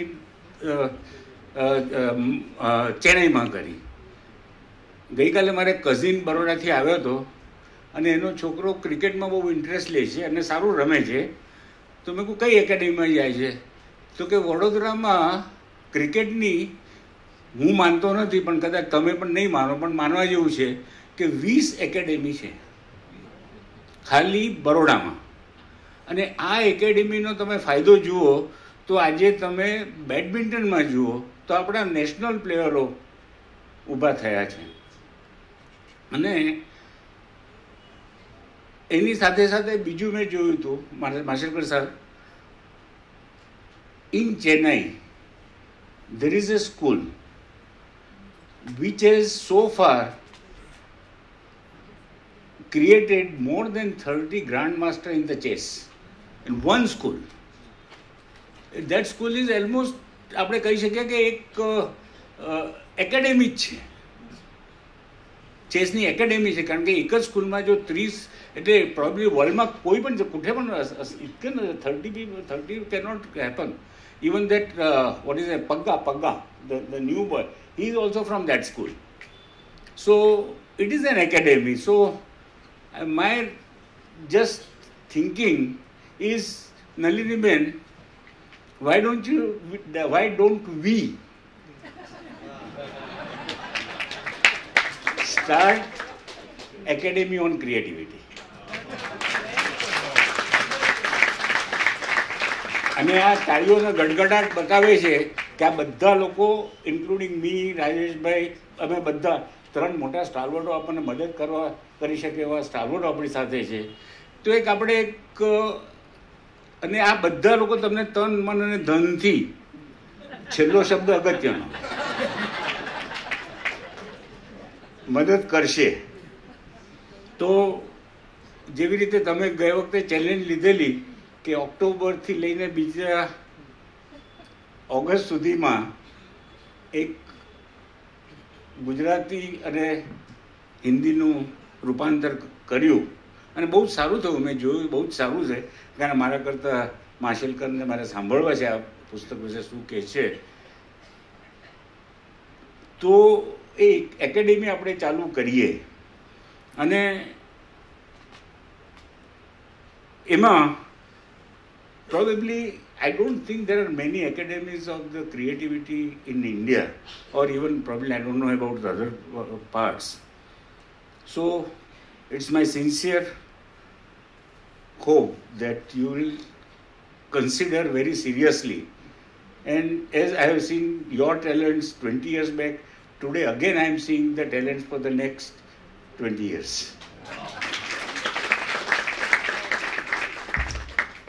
As I conclude, જરા લાઇટલી હું તમને બધાને કહેવા માગું છું, પ્રોબેબલી ઇંગ્લિશમાં કે I'll mix it up. Few days back, I don't know whether it's correct news or not, but 90% it's a correct news. We talked about the artificial intelligence. Few months back, જ્યારે અમે સેન ફ્રાન્સિસ્કોમાં હતા અને મારા જમાઈ ગાડી ચલાવી રહ્યા હતા અને બાજુમાં એક સેલ્ફ ડ્રાઈવ ટેક્સી ચાલી રહી હતી અને એ જોઈને અમને એટલું બધું એક્સાઇટમેન્ટ થયું કે વોટ ઇઝ ધીસ. અને it was, I say that that you go parallel to that vehicle. એના પછી 2 દિવસ પહેલાંના ન્યૂઝ છે, artificial intelligence has certain limitations. અને એ લિમિટેશન્સમાં એક એમ્બ્યુલન્સ આવી few days back and 2 self driven taxis blocked the road and ambulance couldn't do anything when the police couldn't do anything. And that became a kind, because the patient જે હતો એ ઘણો serious હતો. એટલે artificial intelligence છે પણ human creativity, human mind makes the artificial intelligence. It is not the other way. Artificial intelligence makes the mind. તો આ એક મારે કહેવું છે, let us be creative, let us do something good for the society. અને Nalini ben, all the best. We are proud of you. You look very simple, but you have tremendous talent. All the best. Thank you very much.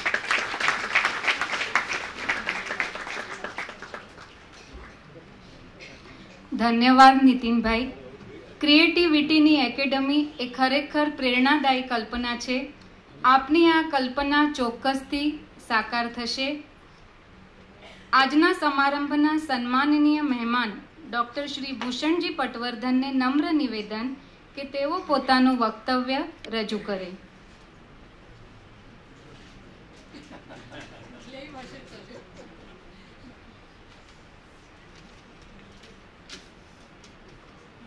नमस्कार.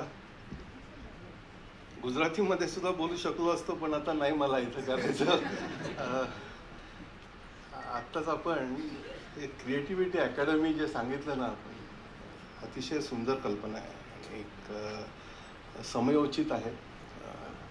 मला 15 मिनटं दिली आहेत, पण मी 5च मिनटं बोलणार आहे, कारण माझी 10 मिनटं मी माशेलकर सरांना ऐकण्यासाठी इज्जत आहे.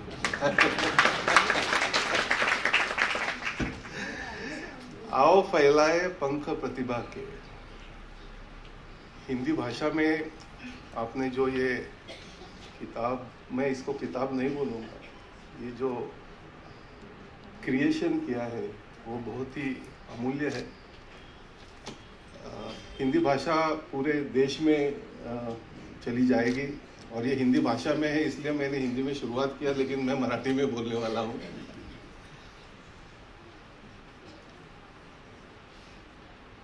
राष्ट्रीय शैक्षणिक धोरणाबद्दल आपण सगळ्यांनी ऐकलं असेल, वाचलं असेल. त्याचं जे एक मूळ आपण म्हणतो काय आहे ते, त्याच्यामध्ये high order cognitive capabilities, HOCC हे त्याच्यामध्ये त्यांनी सांगितलेलं आहे.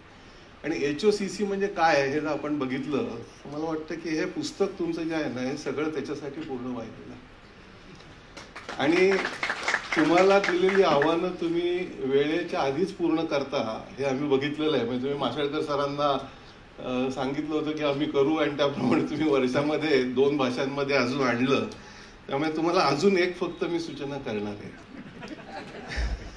विनंती करणार. आता मी पुस्तक तर पाहिलं, त्याच्यात नाटकाचं झालेलं रूपांतरही पाहिलं, याच्यातनं कशी क्रिएटिव्हिटी पुढे जाते याची झलकही आपण बघितली. मग कल्पना असेल, सृजनता असेल, नवीनता असेल, प्रेरणा असेल, या सगळ्या गोष्टी आजच्या आपल्या अभ्यासक्रमामध्ये तेवढ्या राहिल्या नाही आहेत. आपल्या अभ्यासक्रमाचं आपल्याला माहिती आहे की जास्ती पाठांतरावरती आणि स्मरणशक्तीवरती आधारित अशी आपली सगळी संकल्पना आहे. तर पहिला प्रथम हा खूप मोठा बदल घडवून आणतायत या नवीन शैक्षणिक धोरणाच्या माध्यमातून.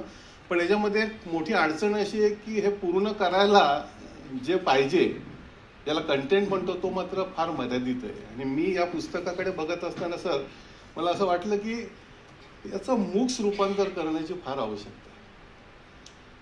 कारण हे पुस्तक म्हणून न राहता हे जर मूक्सच्या रूपाने जर आपण पुढे आणलं आणि जे सहज शक्य आहे करता येणं, आणि त्याच्यासाठी आपल्याला लागलं तर पुणे विद्यापीठामधलं जे EMRC आहे त्यांची सुद्धा मदत आपल्याला याच्यासाठी मिळू शकते. पण एक या पुस्तकावरती आधारित मूक्स हे लक्षावधी विद्यार्थ्यांचं संपूर्ण जीवन बदलू शकेल. कारण प्रत्येक ठिकाणी हे शिक्षकाला करता येणं शक्य नाही.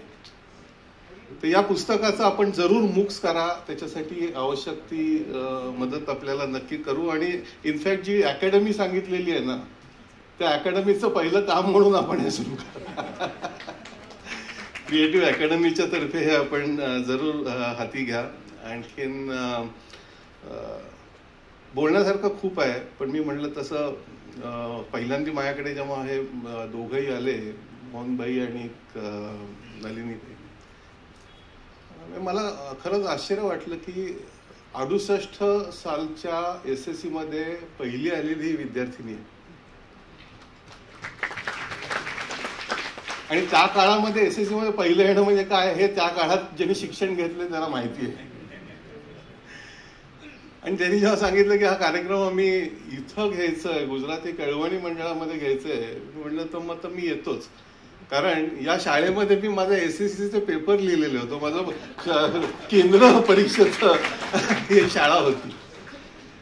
आणखीन ज्ञान प्रबोधिनीमध्ये म्हणजे काय, माझी मुलगी आणि जावई दोघंही ज्ञान प्रबोधिनीचे विद्यार्थी आहेत. त्यामुळे ज्ञान प्रबोधिनी बरोबर तर नातं आहेच आहे. पण या सगळ्यापेक्षा सुद्धा जास्ती म्हणजे जे क्रिएटिव्हिटी हा जो मुद्दा आपण पुढे आणलेला आहे ना, हा राष्ट्रीय शैक्षणिक धोरणाचा मूळ गाभा आहे आणि त्याला आपण हात घातलेला आहे. ज्ञानप्रबोधिनी ज्याच्यामध्ये या विषयावरती अनेक वर्ष अप्पासाहेबांपासून तर आहेच आहे, पण उषाताई खिरे आणखीन त्यांच्यानंतर आलेले सर्वजण, सुजलाताई असतील किंवा आणखीन अनेक त्याच्यामध्ये मानसशास्त्र या विषयामध्ये खरोखरच चांगला अभ्यास आज चालू जिथं आहे त्याच्यामध्ये ज्ञानप्रबोधिनीचं नाव घ्यायला पाहिजे. अशा संस्थेशी संगणित आपण असलेले आणि हे पुस्तक जे आपण तयार केलेलं आहे ती एक खूप मोठी देणगी आहे मी असं मानतो की ज्यामुळे राष्ट्रीय शैक्षणिक धोरणाचा पुरस्कार व्हायला, प्रसार व्हायला आणि प्रत्यक्ष अंमलबजावणी व्हायला खूप मोठा उपयोग होईल. याचा जरूर आपण विचार करा आणि हे क्रिएटिव्ह मूक्स हे जरूर आपण तयार करा. विद्यार्थ्यांना त्याचा खूप मोठा उपयोग येईल. मला इथं बोलवलं आणि डॉक्टर माशेलकर सरांना ऐकण्याची संधी दिलीत याबद्दल मी आपला आभारी आहे. धन्यवाद.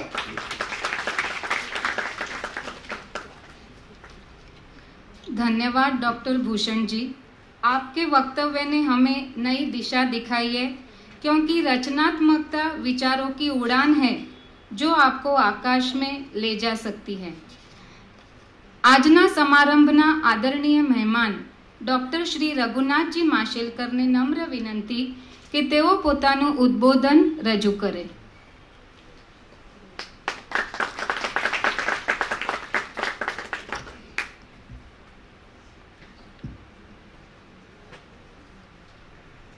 आदरणीय श्री नितीनभाई देसाई, डॉक्टर भूषण पटवर्धन, डॉक्टर गिरीशराव बापट, श्री राजेशभाई शाह, श्री सुभाषराव देशपांडे,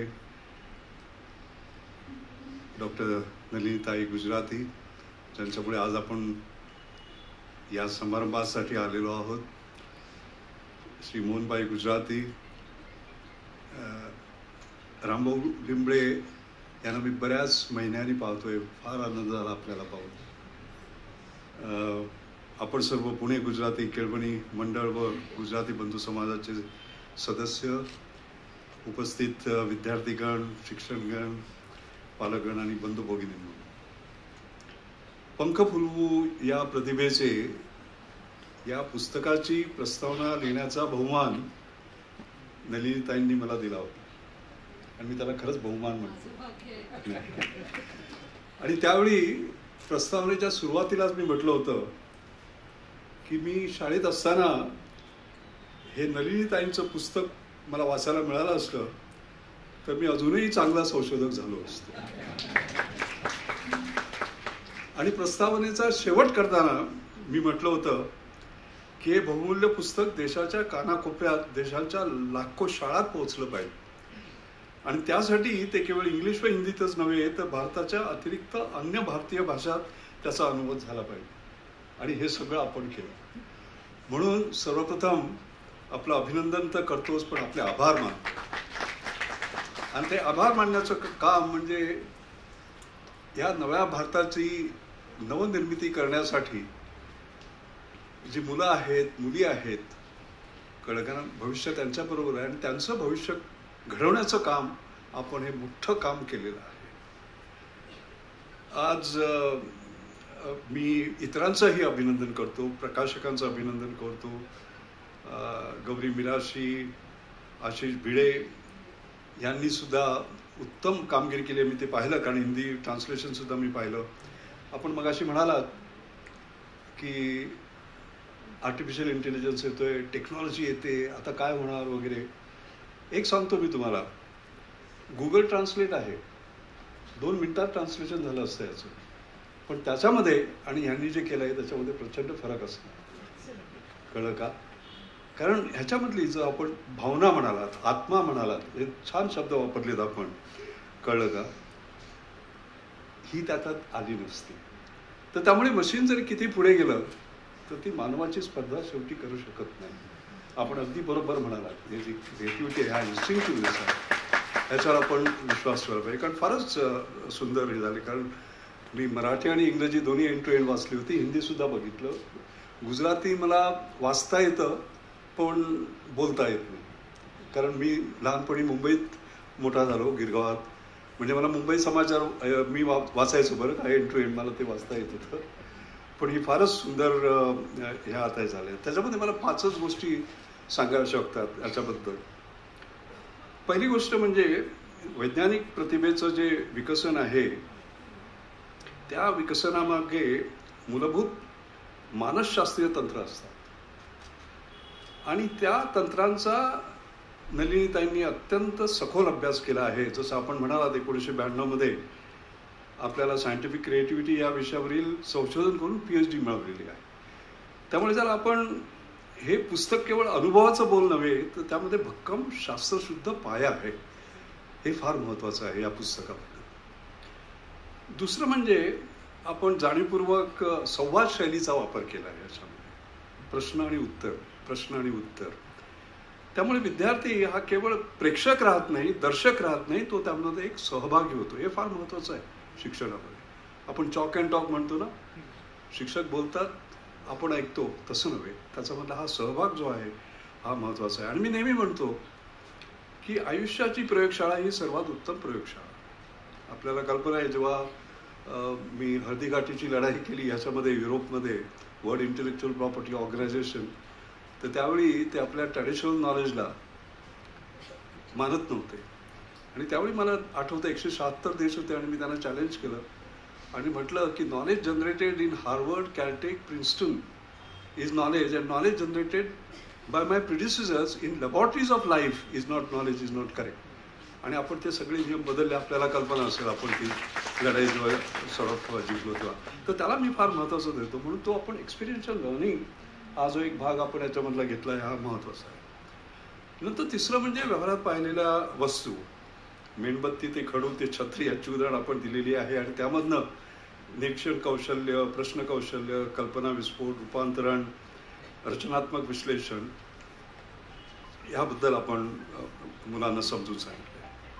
चौथं म्हणजे वैज्ञानिक प्रतिभा ही समाजातील समस्या दूर करण्यासाठी कशी वापरायची हे अगदी शास्त्रशुद्ध पद्धतीने नलिनीताईंनी दाखवलं. हे फार महत्त्वाचं आहे. काल नाही परवा ह्युलेट पॅकार्ड कंपनी जी आहे मोठी कंपनी, त्यांची लिडरशिप सगळे मोठे नेते आले होते आणि मला त्यांनी बोलवलं होतं. आणि त्यावेळी मी एक भाषण दिलं, चेजिंग एक्सपोनेन्शियल, कळलं का.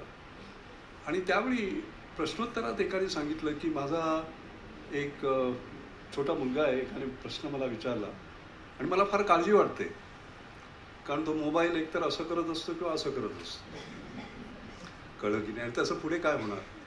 आणि त्याचे जे आपण इमोशनल इंटेलिजन्स म्हणतो, एम्पथी म्हणतो, कळलं की नाही, कंपॅशन म्हणतो, कळलं का, ते कसं येणार त्याच्यामध्ये. तर त्यावेळी मला आठवतं मी त्याला सांगितलं होतं की ते करण्यासाठी समाजाच्या आजच्या समस्या काय आहेत हे त्याला कळलं पाहिजे.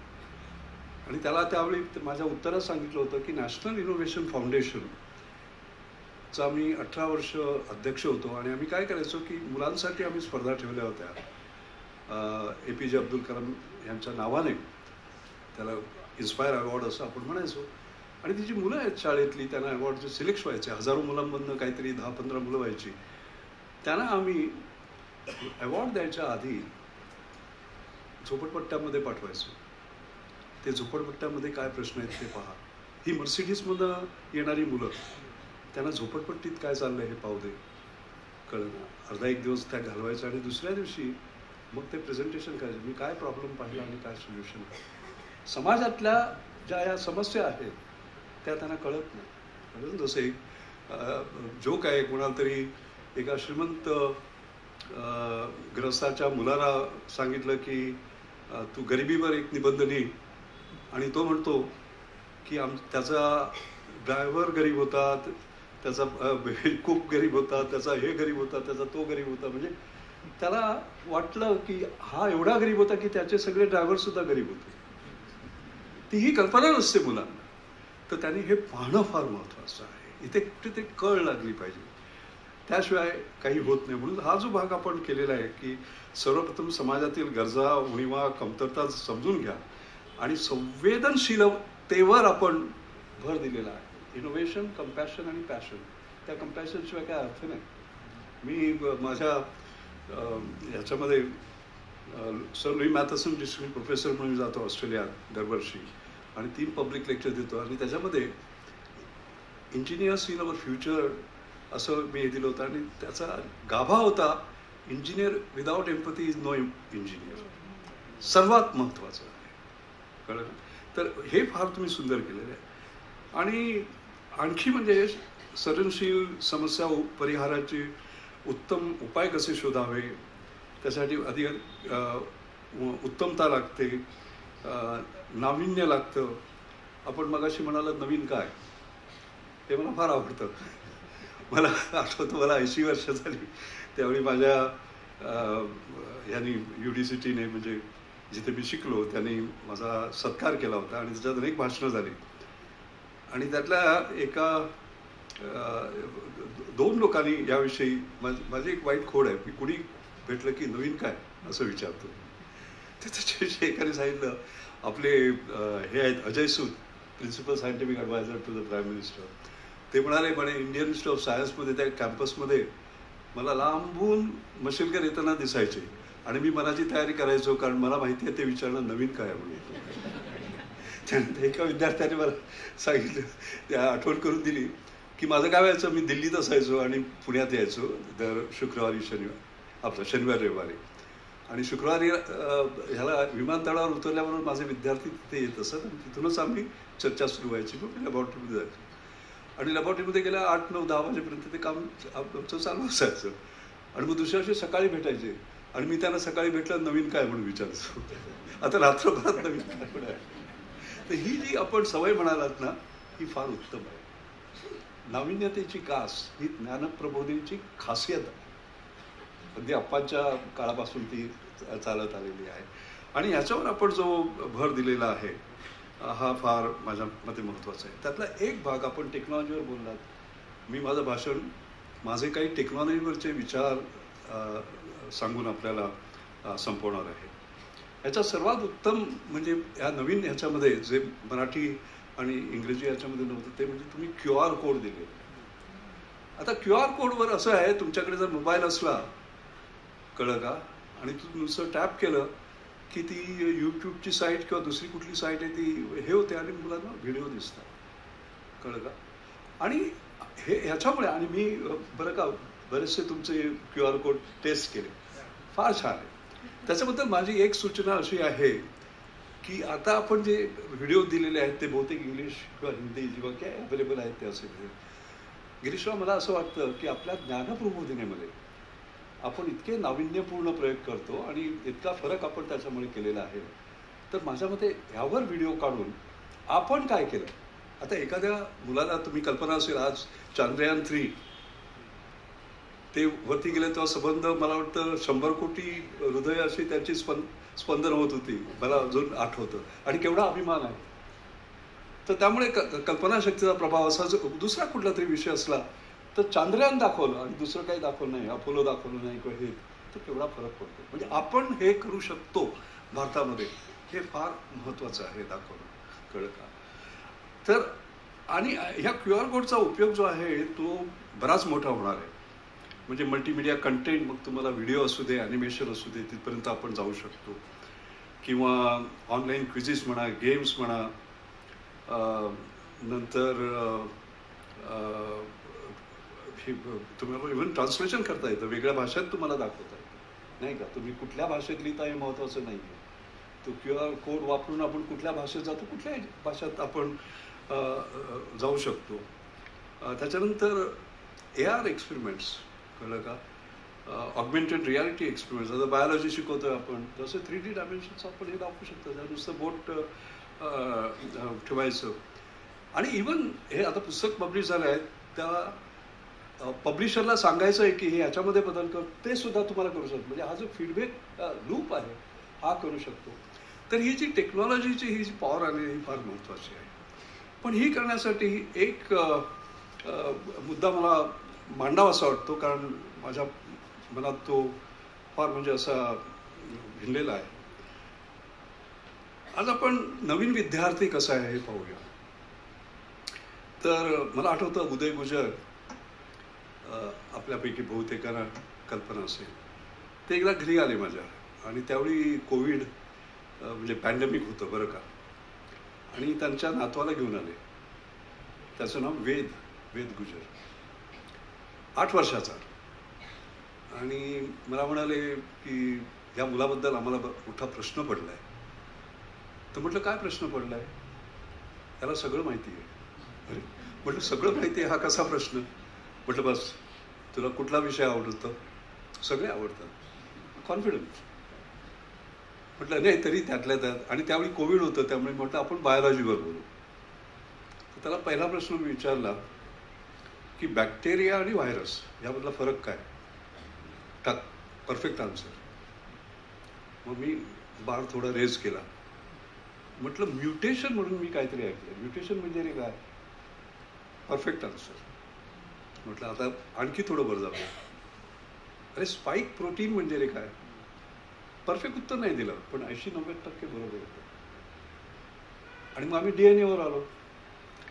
आणि माझ्याकडे माझं आयपॅड होतं, ते मी काढलं आणि त्याच्यामध्ये आपल्याला आठवत असेल वॉटसन आणि क्रिक यांना नोबेल प्राईज मिळालं होतं, ते डबल हेलिकल स्ट्रक्चर. तर एक असा फोटो होता की मी आणि वॉटसन ब्रेकफास्ट घेतोय. CCMB एक कार्यक्रम होता, त्या दिवशी सकाळी आम्ही भेटलो होतो. तर म्हटलं अरे हे कोण? सांगता नाही आलं. म्हटलं हे वॉटसन. हां, वॉटसन आणि क्रिक कुठल्या वर्षात ते मिळाले ते सांगितलं, आणि एका तिसऱ्या व्यक्तीला सुद्धा ते मिळायला पाहिजे होतं हे त्याने सांगितलं. 8 वर्षाचा मुलगा. तर म्हटलं तुला ह्याची नोबेल प्राईजची बरीच माहिती दिसते. कुठल्या शास्त्रज्ञाला 2 नोबेल प्राइजेस मिळाले? Madam Curie. कुठलं वर्ष तेही सांगितलं. अरे म्हटलं नाही, लायनस पॉलिंग त्यालाही 2 मिळाली होती. नाही सर, पहिलं त्याला सायन्ससाठी आणि दुसरं पीससाठी. 8 वर्षाचा मुलगा आणि 1 वर्ष शाळेत गेलेलं नाहीये पॅन्डेमिकमुळे. तर मग मी उदय गुजरना विचारलं, अरे तुम्ही काय शास्त्रज्ञ नाही? आणि ह्या मुलाला एवढं कसं माहिती? ते म्हणे काही नाही, गुगल हा त्याचा गुरु आहे, त्याच्यावर विश्वास ठेवून आम्ही त्याला गुगल दिलेला आहे. आता कल्पना करा तुम्हाला, 8 वर्षाचा मुलगा, त्याला फक्त गुगल दिलाय. आणि हे केवढं कठीण आहे बघा, मी जे त्याला विचारलं ते. हे सगळं सेल्फ लर्निंग. पण त्यावेळी मला आठवतं त्याच्या वडिलांना मी सांगितलं की he is using his brain as a storage. He has to use it as an intelligent processor. हा भाग त्यातला महत्त्वाचा आहे. आणि त्या इंटेलिजंट प्रोसेसरसाठी हे फार महत्त्वाचं पुस्तक आहे. कळलं?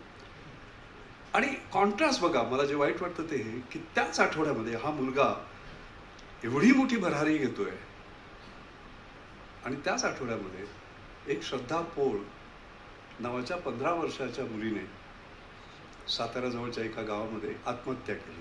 का बरं? तिला ऑनलाईन एक्झामिनेशन देता आली नाही. का बरं? कारण ऑनलाईन लर्निंग शक्य नव्हतं. का बरं? कारण तिच्या आईवडिलांची ताकद नव्हती, ते अत्यंत गरीब होते आणि त्याला. म्हणजे एका ठिकाणी ज्याला म्हणून मी म्हणतो आपण इंडिया ॲट 75 त्याचं कौतुक करत असतो, पण भारत ॲट 75 70% जनता गावात राहते. 1 out of 6 stage in slums. शहरामध्ये, हे माझं स्टॅटिस्टिक्स नाही आहे, सरकारचं स्टॅटिस्टिक्स आहे. आणि 1 out of 4 is under the poverty line. त्यामुळे हा जो भारत ॲट 75, तर ती श्रद्धा बिलॉंग्स टू भारत ॲट 75, आणि वेद गुजर बिलॉंग्स टू इंडिया ॲट 75, आणि ते काही किलोमीटरमध्ये आहे. तर त्यामुळे आपल्याला हा एक विचार करायला पाहिजे की हा जो ॲक्सेस आहे, जसं आपण रोटी कपडा मकान म्हणतो तसं रोटी कपडा मकान इंटरनेट. आणि म्हणून भूषण NEP 2020चा महाराष्ट्र सरकारचा जो रिपोर्ट आहे, ज्याची मी अध्यक्षता केली होती, त्याच्यामध्ये आम्ही हे मॅन्डेटरी केलेलं आहे की this should be given to the schools. आणि I am very happy the cabinet has actually approved. कारण काय होईल, हे QR कोड वेद गुजर वापरू शकते, पण श्रद्धा पोळ वापरू शकला. तर त्यामुळे हे जे नवीन तंत्रज्ञान येतं त्यावेळी आपण भारत ॲट 75, आणि म्हणून कमीत कमी खर्चामध्ये त्यांच्यासाठी काय आपल्याला हे करता येईल. म्हणून मी आज ह्याच्यामध्ये मी गेलो होतो आपल्या सिलिकॉन व्हॅलीमध्ये, आणि त्या ठिकाणी माझं GMG एक्सलन्स समिटमध्ये ओपनिंग हे होतं, आणि त्याला मी दिलं होतं, टायटल माझं होतं on building India as an exponential इन्स्पिरेटर.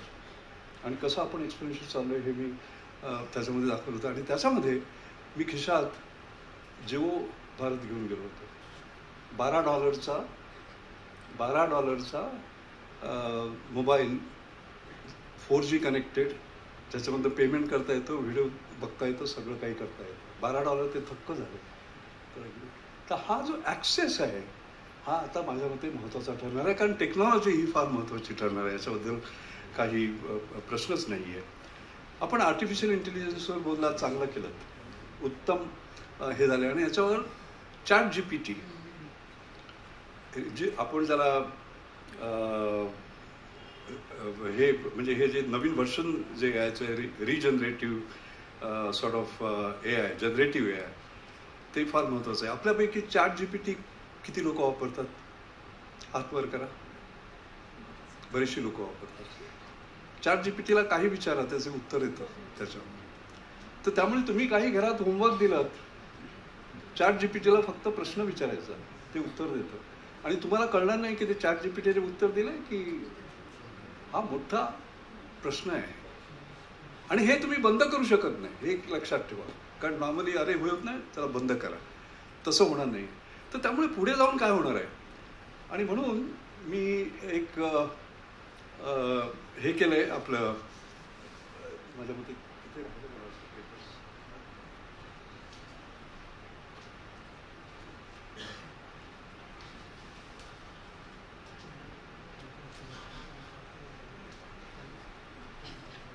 तर हल्लीच मी G20 झालं तेव्हा मला हे व्हॅलिडेटरी लेक्चर द्यायला सांगितलं होतं. आणि त्यामधला एक विषय मी पकडला, आणि that is the art of science of problem solving.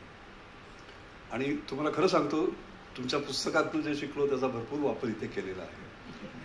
आणि त्याच्यामध्ये मी 10 टेनेट्स ह्याचे दिलेले आहेत आपल्या प्रॉब्लेम सॉल्विंगचे. ते फार महत्त्वाचे आहेत. आणि ते म्हणजे इंग्रजीमध्ये सांगतो मी, कारण ते इंग्रजीमध्ये आहे. First is analytical skills, second is critical thinking, third is curiosity, fourth is lateral thinking, fifth is research skills, sixth is adaptability, seventh is persistence, eighth is decision making, ninth is digital tools, and finally is using theory of innovative problem solving, TRIZ आपण ज्याला म्हणतो ते. आणि हे कसे develop करायचे त्याच्यावर मी लिहिलेलं आहे. पण हे शिकवायला शिक्षक कसे असायला पाहिजे तेही मी दिलेलं आहे. आणि इतर ह्याच्यामध्ये काय होतं, आता आपल्याला केमिस्ट्री मार्क मिळाले की कळतात बरोबर कुठलं इक्वेशन, अरे हे कुठलं इक्वेशन ते बरोबर लिहिलं की आपण मार्क देतो. गणितात सुद्धा तसे देतो. प्रॉब्लेम सॉल्विंगमध्ये आपण डेव्हलपमेंट केली, हे कसं करणार?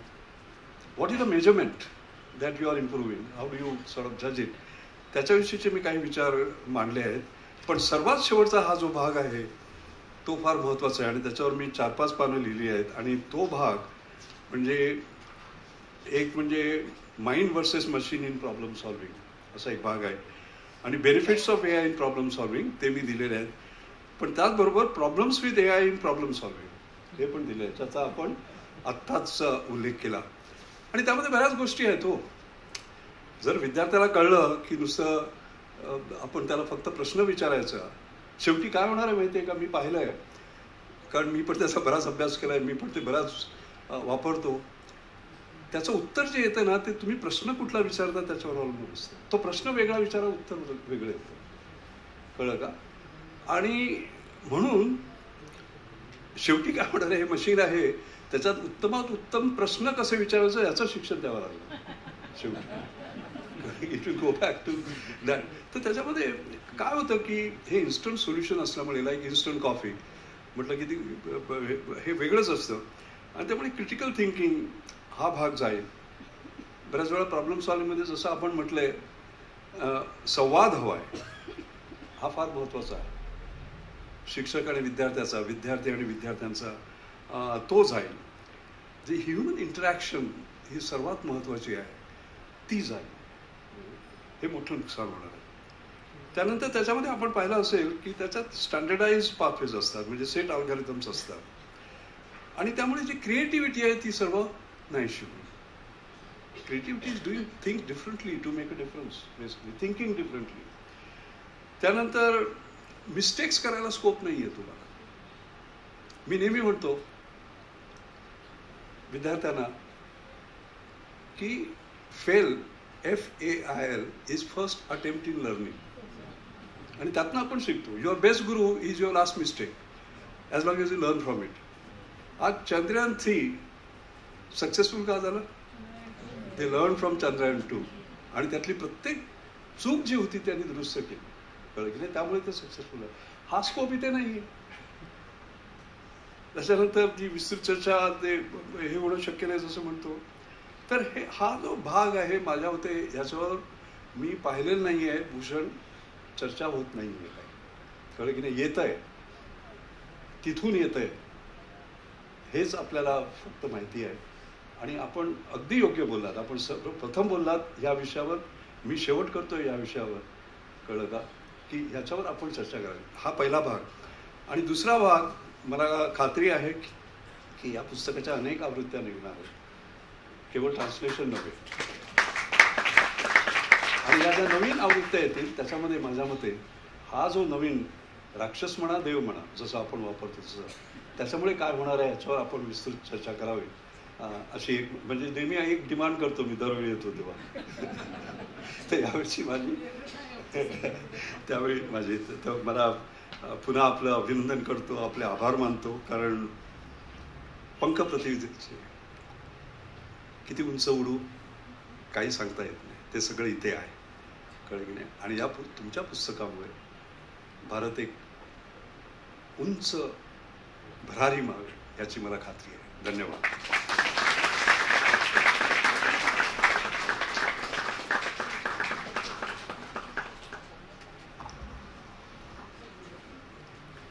ધન્યવાદ ડોક્ટર માશેલકરજી.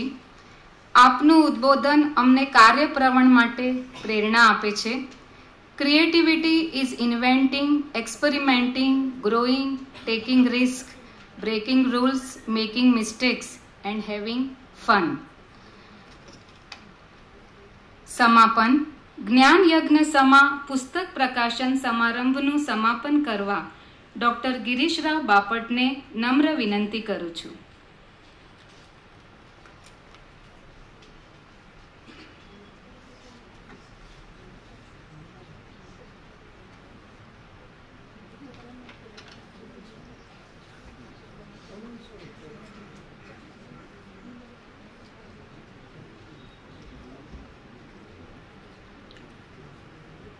આજના કાર્યક્રમના અધ્યક્ષ ડૉક્ટર રઘુનાથ માશેલકર,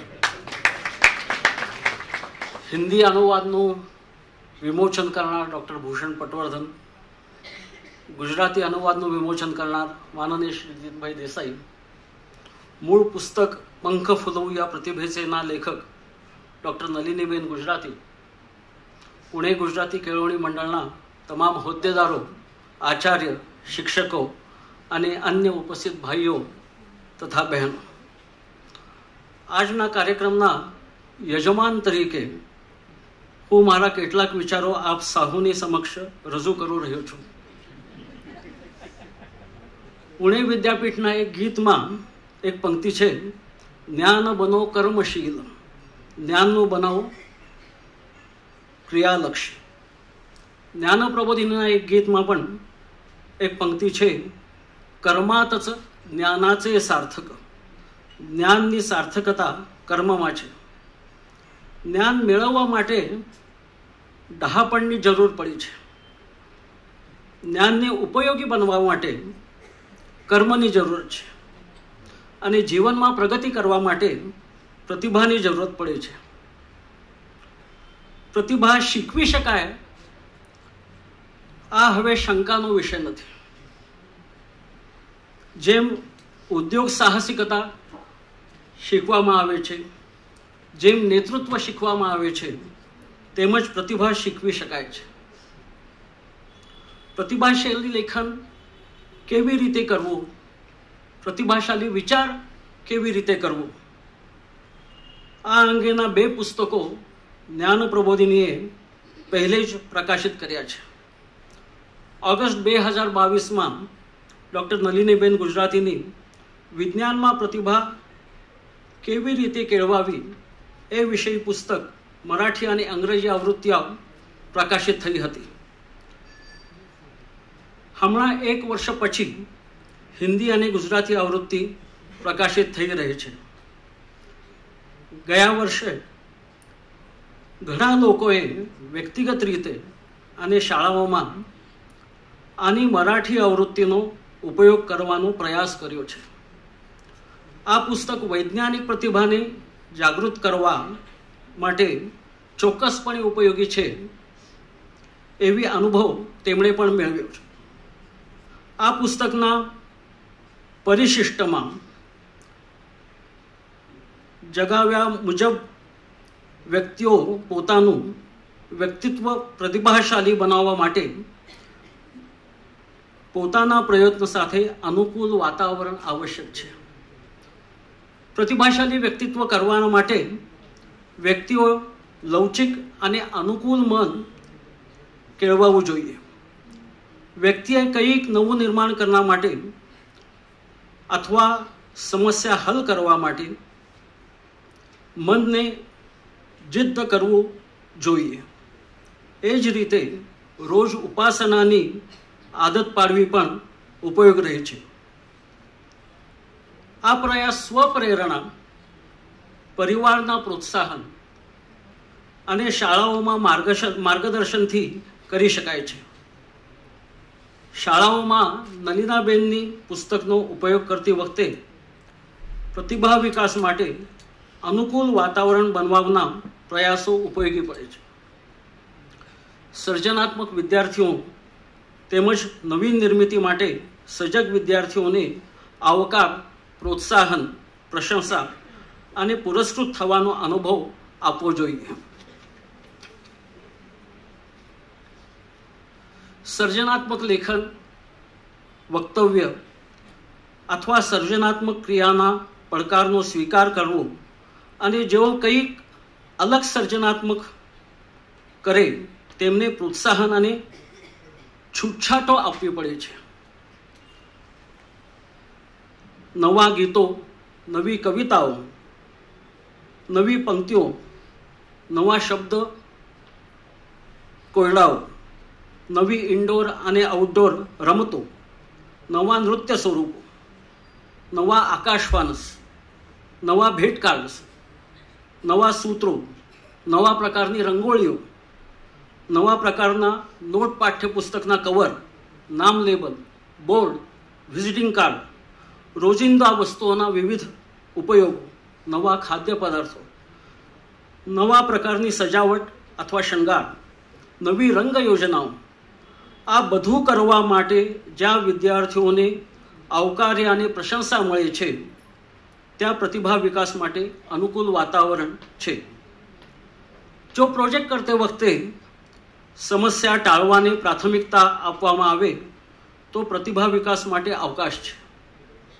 સંગ્રહ અને વર્ગીકરણની પ્રોજેક્ટ્સમાં, પ્રતિકૃતિ કરવી અને મુક્ત પ્રયોગોના પ્રોજેક્ટ્સમાં અલગ વિચારસરણી માટે જગ્યા મળવી જોઈએ. શિક્ષકો અને વિદ્યાર્થીઓને પ્રોજેક્ટ કરતી વખતે, નવા પ્રયોગો કરતી વખતે આ પુસ્તકનો સંપૂર્ણ ઉપયોગ કરી પ્રતિભાશાળી વ્યક્તિત્વનો વિકાસ સાધવો જોઈએ. બધાને ધન્યવાદ.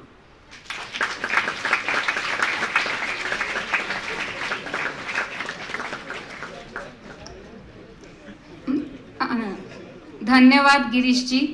ખરેખર પ્રતિભાનો આવિષ્કાર સાહિત્ય, કલા અને વિજ્ઞાન એમ દરેક ક્ષેત્રમાં થઈ શકે છે. એક ખાસ સૂચના: હોલની નીચે પાર્કિંગ પાસે પેય પાનની વ્યવસ્થા કરવામાં આવી છે. તેમજ આજના પ્રકાશિત થયેલા પુસ્તકની મરાઠી, અંગ્રેજી, ગુજરાતી અને હિન્દી એમ 4 ભાષાની આવૃત્તિઓના વેચાણની પણ વ્યવસ્થા કરી છે. આપ સૌને તેનો લાભ લેવા વિનંતી.